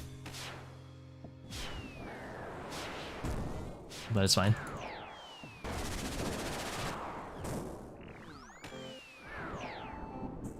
Dude, the Bone Dagger is insane. It's not that crazy at Kephri, but like at Kephri only saves you like 6 seconds, to be honest. I believe I did the math and it says it's 9, but you know, like it's like 8 or 9. No, I think somewhere like 8.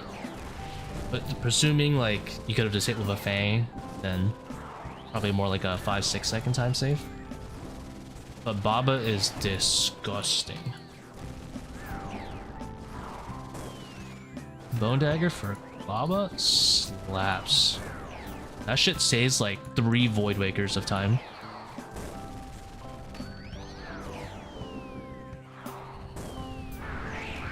Using Seercull for P3, yeah. Hasn't been working out today. It's the most minute time save ever, to be honest. It's better if I had a DPS spec, I would just use that instead. Like a Void Waker or DCB is undoubtedly better. Because I did the math, and it seems like it saves about 5 seconds if it hits the average amount, but considering it's eating up one of your shadow hits, I'm gonna assume it's more close to like a 2 to 3 second time save, which is worse than like Void Waker and ZCB.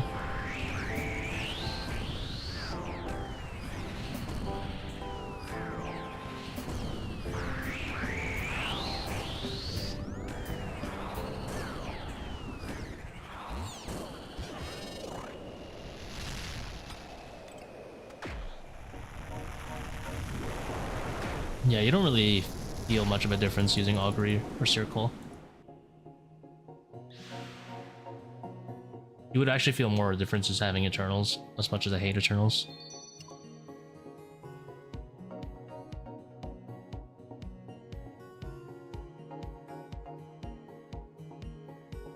Like, this would probably be my next thing to do. Doing something like this. If I were to sweat it out a little bit more. Or spellbook swap. You can actually get a pretty nice spellbook swap setup going on with Ring of Shadows.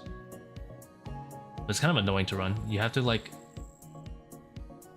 The ideal way to do it, if you were to do a spellbook swap method, is... You would have a Ring of Shadows, and you would only uncharge it after Monkey Room, because that would be -1 restore. Would Bone Dagger Baba, and then drop it on the floor, because you wouldn't Bone Dagger Kephri. Because it's not worth it. You'd rather have a Sunspec actually for more Venge. And then you would drop the uncharged Ring of Shadows, which is I think 45k. And so you have 3 slots opens for runes, and then you just have to consume another one, or drop one at the top of Baba. It's like so weird. But that would be a better setup than ranged.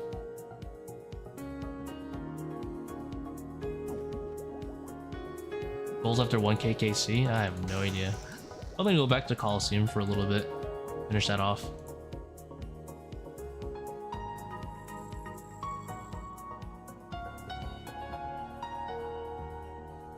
But the Bone Dagger becomes better like once it's worth it to take Overly Draining. I would say Overly Draining is decently worth at 500. Theory crafting a bit too much there. I mean, that's really what ToA is. It's innovations.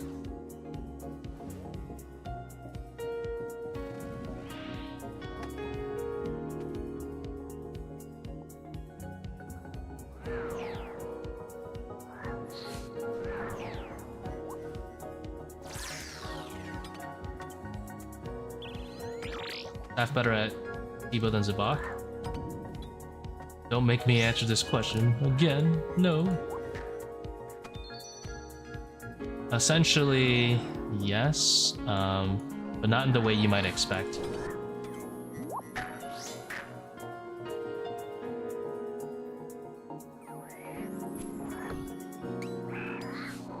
So it's very close to range. The problem is there are way better slots to like instead of range switches, there are way better slots to use, which is why I favor mage, whether it's for chill raids and just having more restores.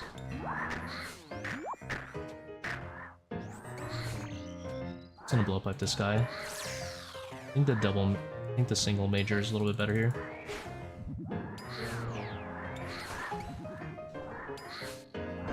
I mean, it is technically in the FAQ, but...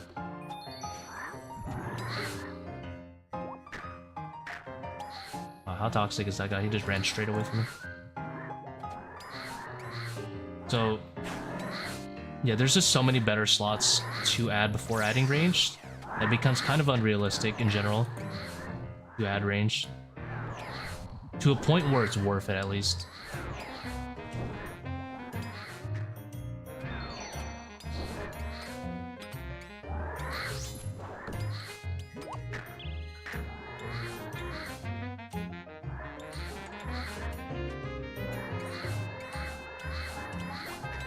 So you need BGS, you need Zerek Crossbow, you need Lightbearer.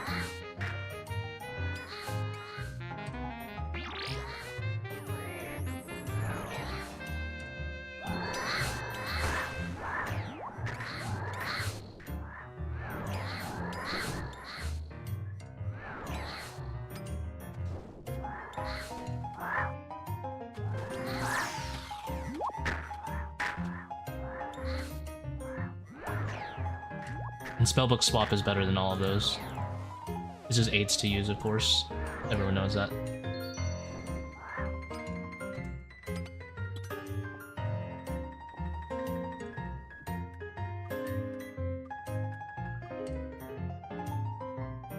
When I wake up, I'll be heartbroken.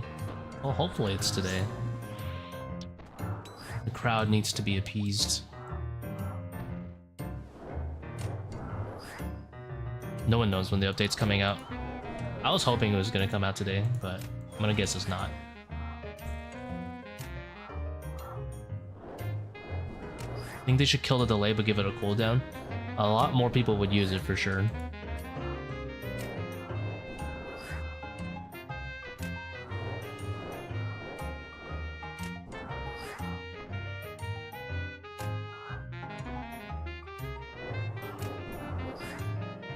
There's a lot of tech you can do with spellbook swap that makes it insane in ToA actually. That some people aren't doing.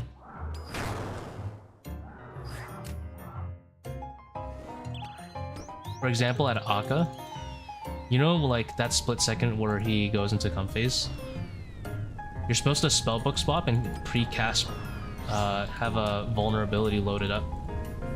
And then you launch at him right before he goes into comp phase.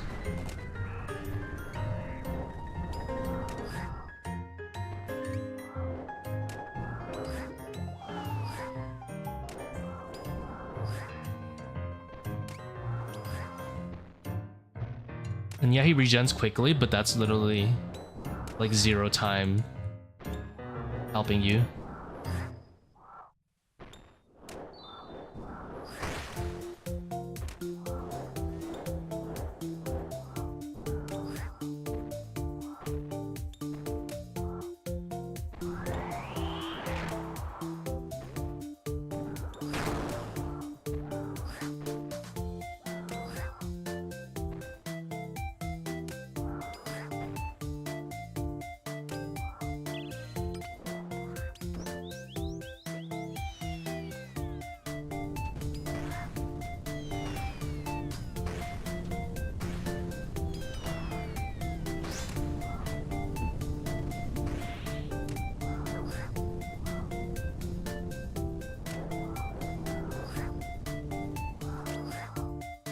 My opinion, Eternal Boots should give you some crazy utility, not a damage bonus. Like removing the delay from Tbow Swap, as an example.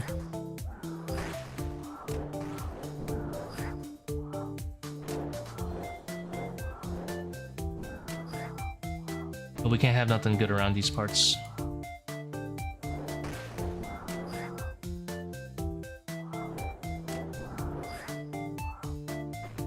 Or we could have, I mean, my idea was give Eternal Boots, like when you're wearing them, reduce Death Charge and Vengeance cooldown. Not by a crazy amount, you know, like let's say 60 to 45 on Death Charge and 30 to 25 on Venge. I think that would be pretty nice.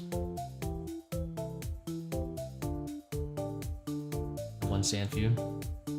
I ain't dying to that one time I get poisoned.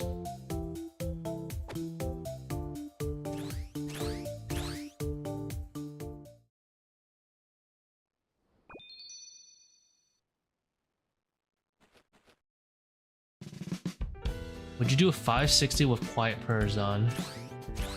Well, the money literally does not scale higher than 550, so no. The highest I would personally do is a 550 just because I'm only interested in the money.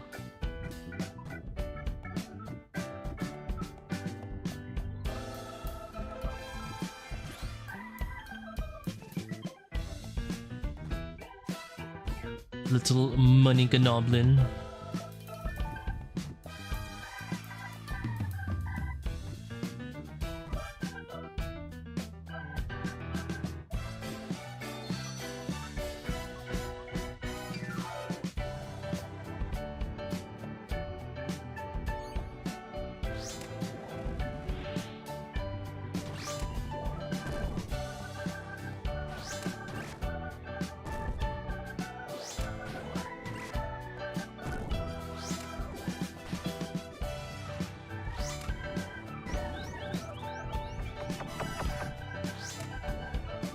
any luck recently, we got a Fang.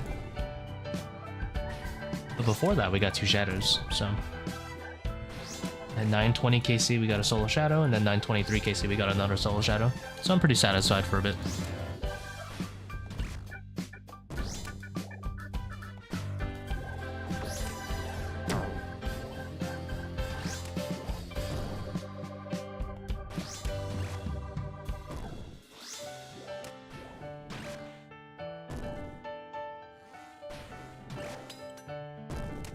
I'll try poking him with a... I'll just poke him the Bone Dagger, so my Thrall keeps hitting him.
I'm gonna resummon the Thrall because I don't want it trolling me here.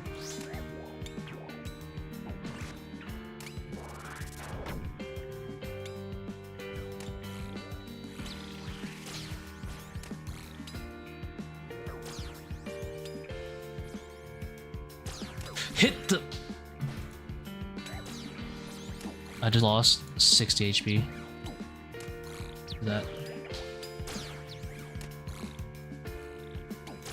That is so annoying, dude.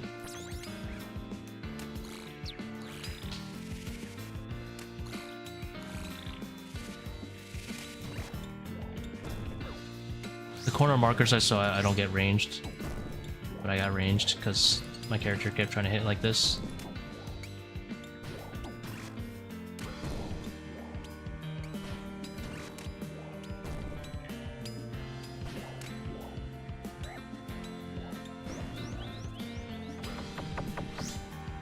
Plasma mods already doing a new method. Advanced technology, man. AI is crazy. Can't wait to have my AI waifus.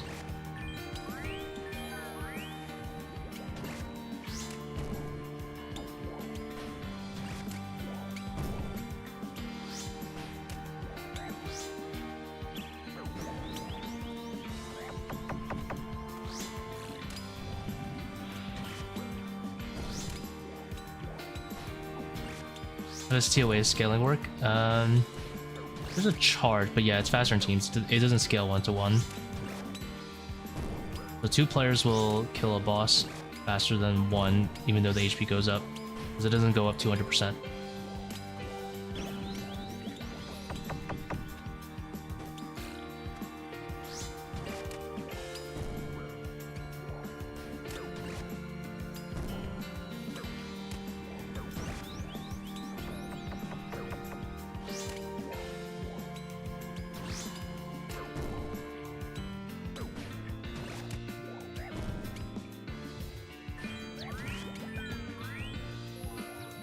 I drank the restore, same tick. I got redemption. I wasted a dose.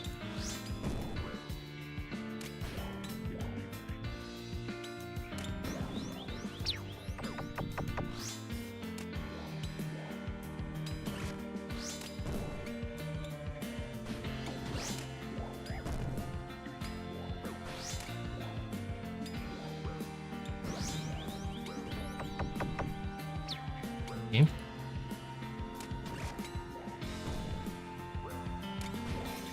Let's do a little gambling. Let's not redemption here.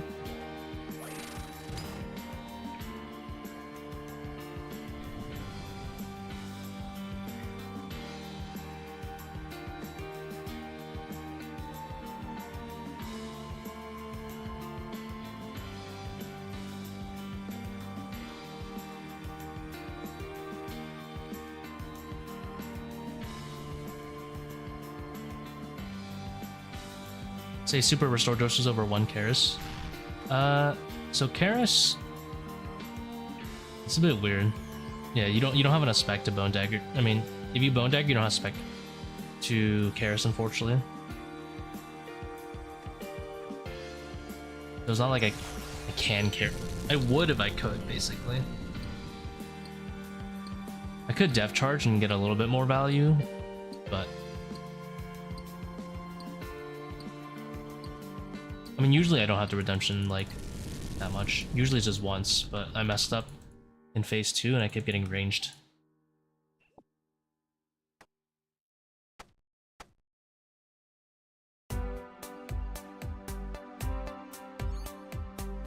That took me out like 60 HP.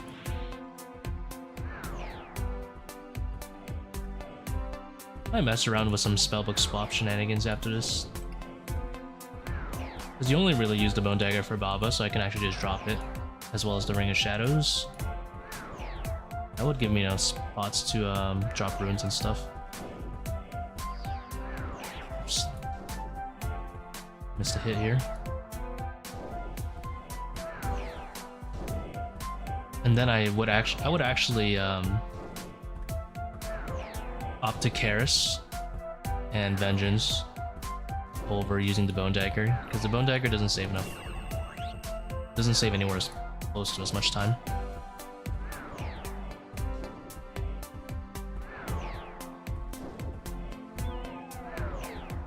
As like using a Karis for Vengeance would.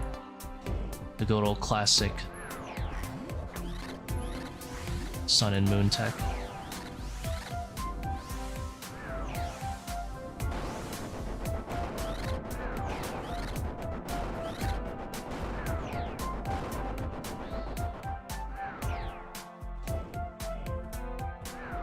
No shot, my thrall didn't hook me up right there.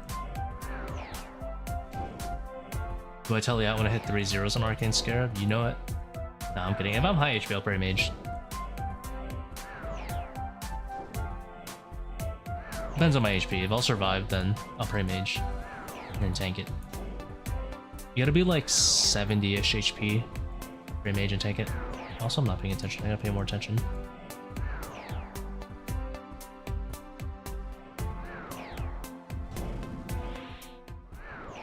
Losing hits. Wouldn't it be a time save to def charge? Me for Kephri or?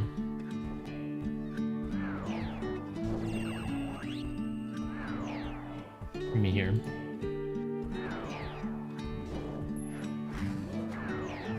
Fang. I had like my prime reaction time. I swapped to Fang and destroy him.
Completely forgot the order. I'm gonna assume it's a full circle.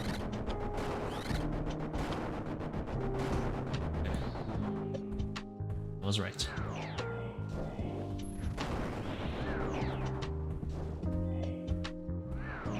So, like, if I had spellbook swap, I would have swapped it while I was waiting at memory. Thrall would still be active, and then right here I would augury vulnerability in, and then swap. Because it doesn't deal damage, but you can still hit it. And have a little bit of defense reduction for this. That's one way you would use it.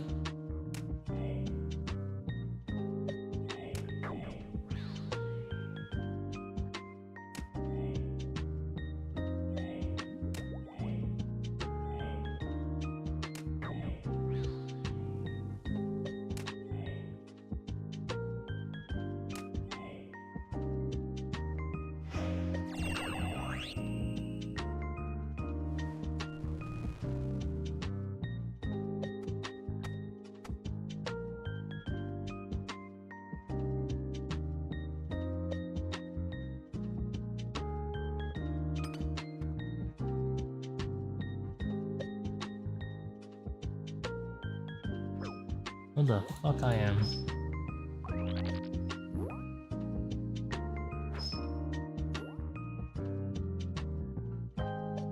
You know what's another cool tech you could do? Right after Akkha, you could spellbook swap. The water container I'm holding, you would telegrab it on the way in. I've thought this through. Like, I've thought of every possible time save I would do with spellbook swap already.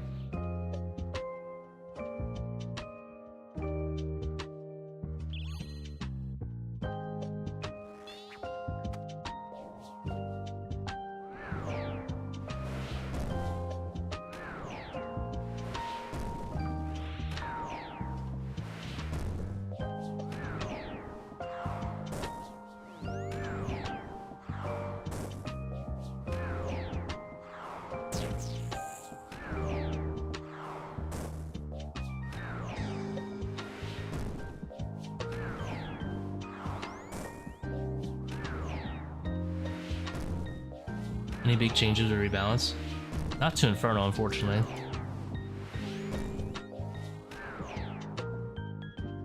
Anti-rental tech. Point to be AFK. That is true. I do like my super chill, efficient raids. I want to push this jug, but it's too late.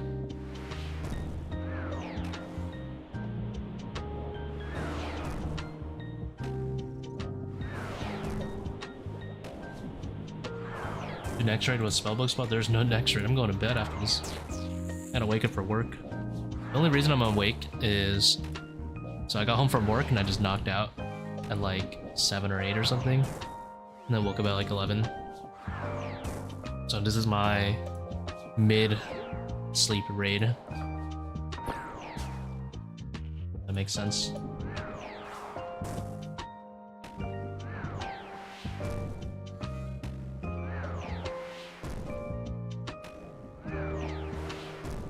Ooh, I just thought of something. Yeah, I don't know if I can do it.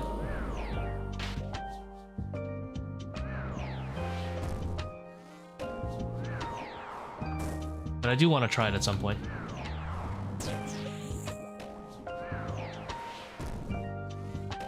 East Coast, yeah.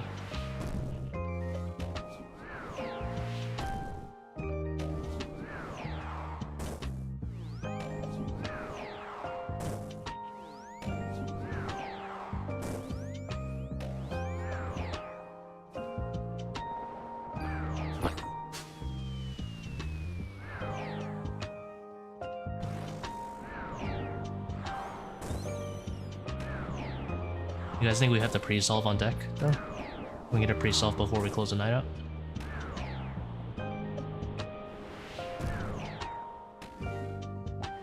You guys ready for the pre-solve? I don't think you guys are ready for the pre-solve. Left to right, left to right, left to right, left to right. I'm gonna guess right.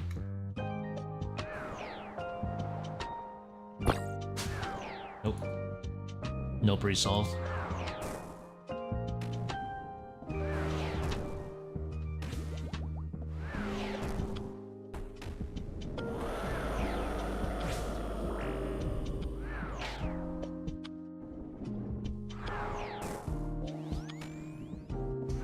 Any of your coworkers play RuneScape? Nah.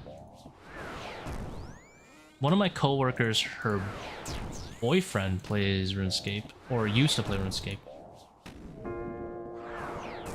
And he watches me sometimes. They asked what I stream, and I told her RuneScape. She's like, I mentioned it to my boyfriend, and he's like a huge fan.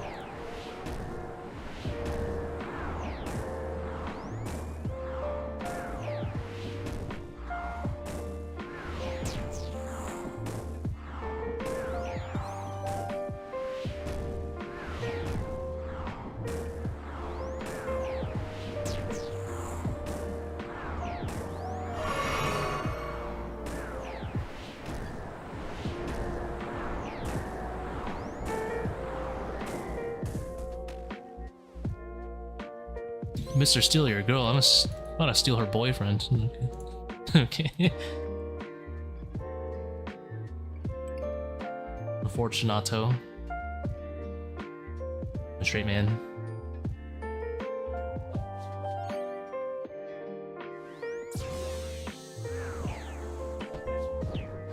Steal your girl. Steal your boyfriend.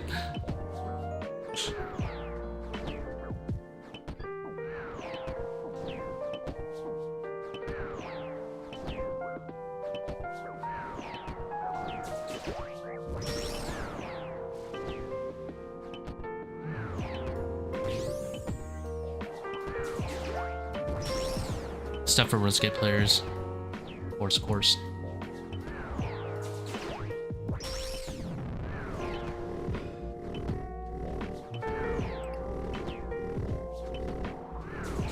We gassing, of course. We capping.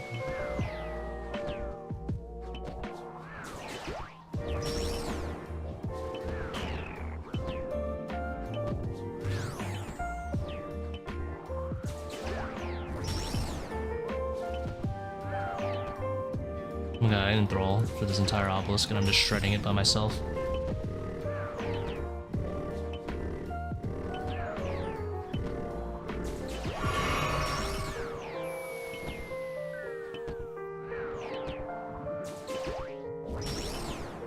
Oops.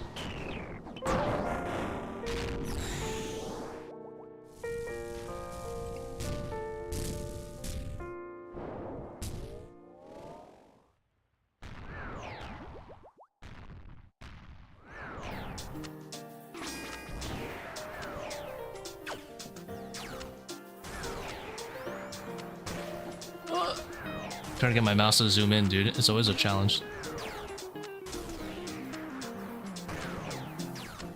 Does the obelisk count as death charge? You know, I haven't tried in a while.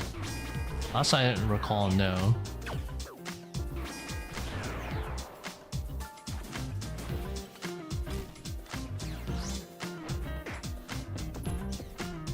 Okay, so we have bombs coming up. I'm gonna be such a dirty safer. I'm just gonna go ahead and adrenaline heal for it.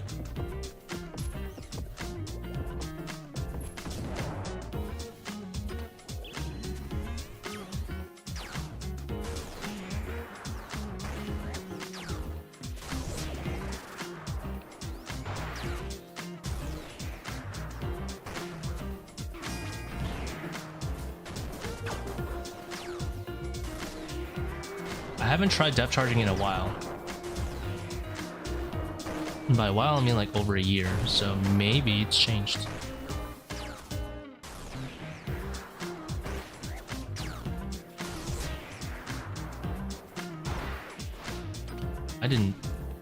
I honestly didn't think that was gonna hit me.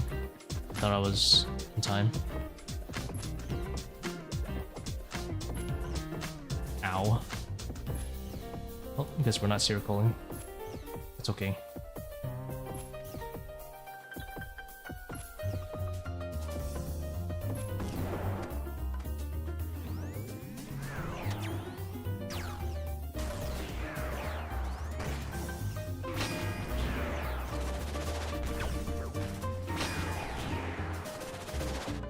Glad you were dirty safer. Of course.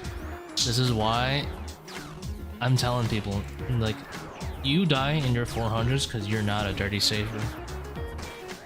You need to join the Weenie Hut Juniors.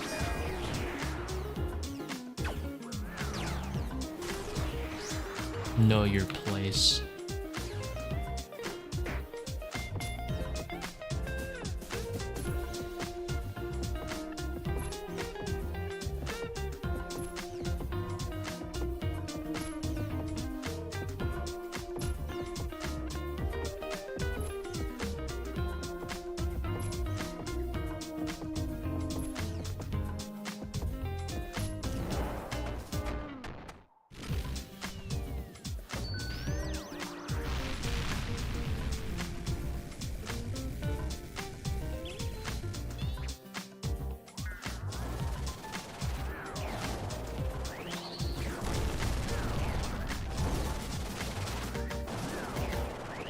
You're showing. Bro, the chill tech fell asleep watching my gameplay. Look, this is top of the line money raids, okay? How dare you? Chilling, you know, 28 minutes already at Warden. People will be sweating for this kind of PBs.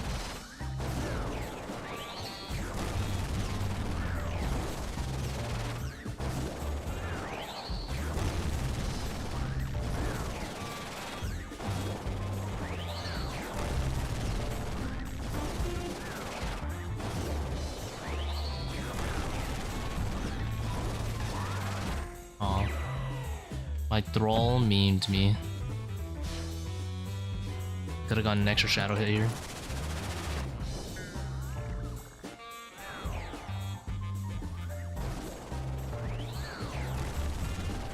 Could have re-summoned his ass.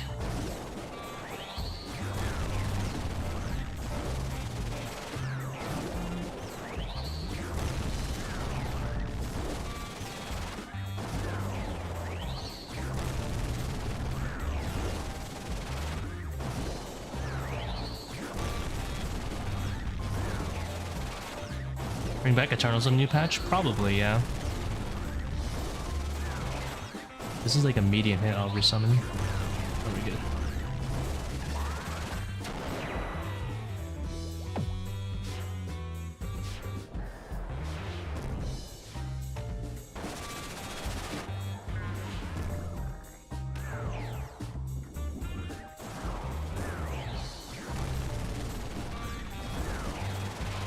Happens 10 out of 10 times.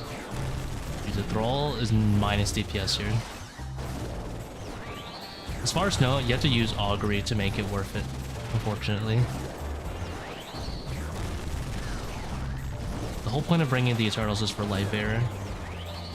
I'll see. I'll have to try out the setups to see, to form an opinion on them. Because it might be the case I'll bring him. It might be the case that I end up not bringing them, because if I'm gonna bring Lightbearer, I might just bring ranged. I mean, personally, my raids are fast enough that I can bring ranged. More of the restores. Actually, no, I wouldn't bring ranged. I would just bring Spellbook Spot.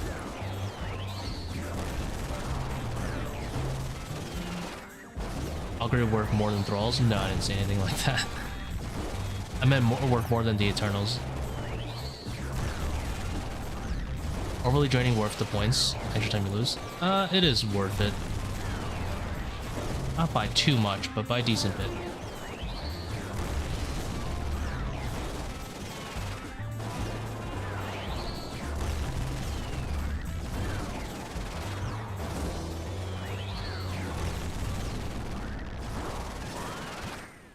Like for Baba, I'd probably be able to squeeze in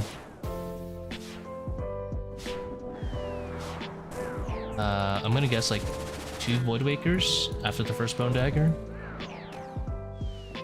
After you definitely lose a bit of time, for sure. Because that would just be launching like 7 Void Wakers. Then again,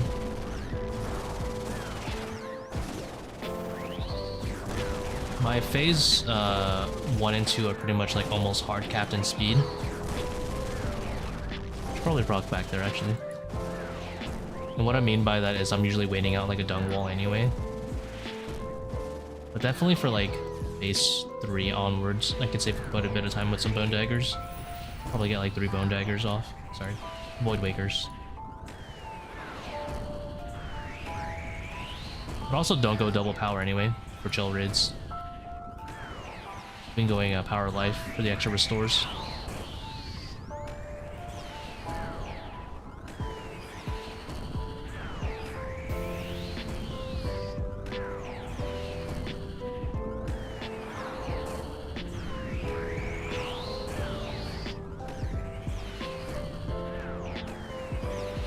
Try being a baller standing all the way in the back. The timing is so weird on the floor slams. When you're all the way back there. Does not feel right.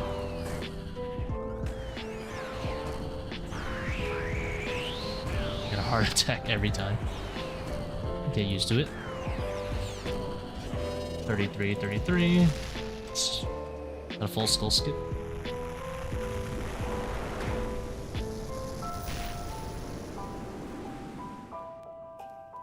Nothing.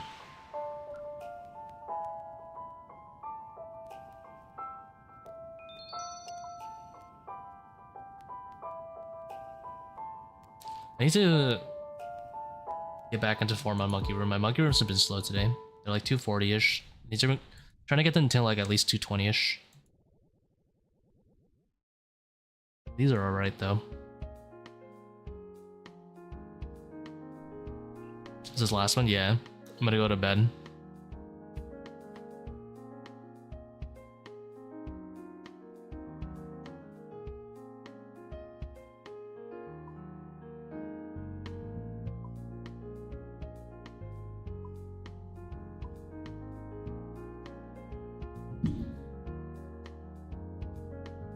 At 3 minutes, I get happy.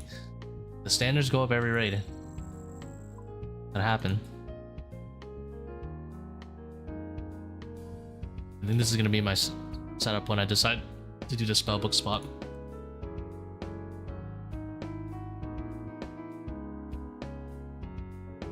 So much stuff you gotta drop. Drop this. Whew.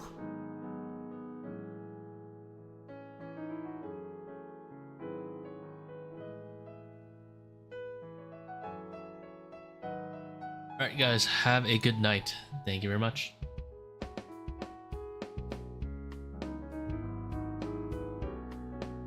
I can answer your question before I go to bed, Jackie. Listing out an order every time you would use a BGS. Baba, once or twice, you know, just as needed. Hopefully hit a 20 plus. I wouldn't use it at Kephri, especially if you have a Void Waker. But it's probably okay in a 300. As you go up, definitely just start using Fang specs at that point. I wouldn't really consider it at Kephri. Zebak, of course, would be good if you don't have a shadow. If you do have a shadow, then don't bother. Same thing, if you don't have a shadow, use it at Obelisk P1 and use it at Warden P3. You can use it at Warden P4, but if you have a Void Waker, it's probably better just to spam Void Waker in solos. The reasoning being that Void Waker probably consistently gets you the kill before you get to the last row. Most players, when they're not experienced with last row, tend to lose a shit ton of ticks at last row, and if you noodle BGS, you might end up in that situation. So, but BGS is statistically better. And don't forget to use BGS for last hitting on P2 Wardens as well, on the core. That's it.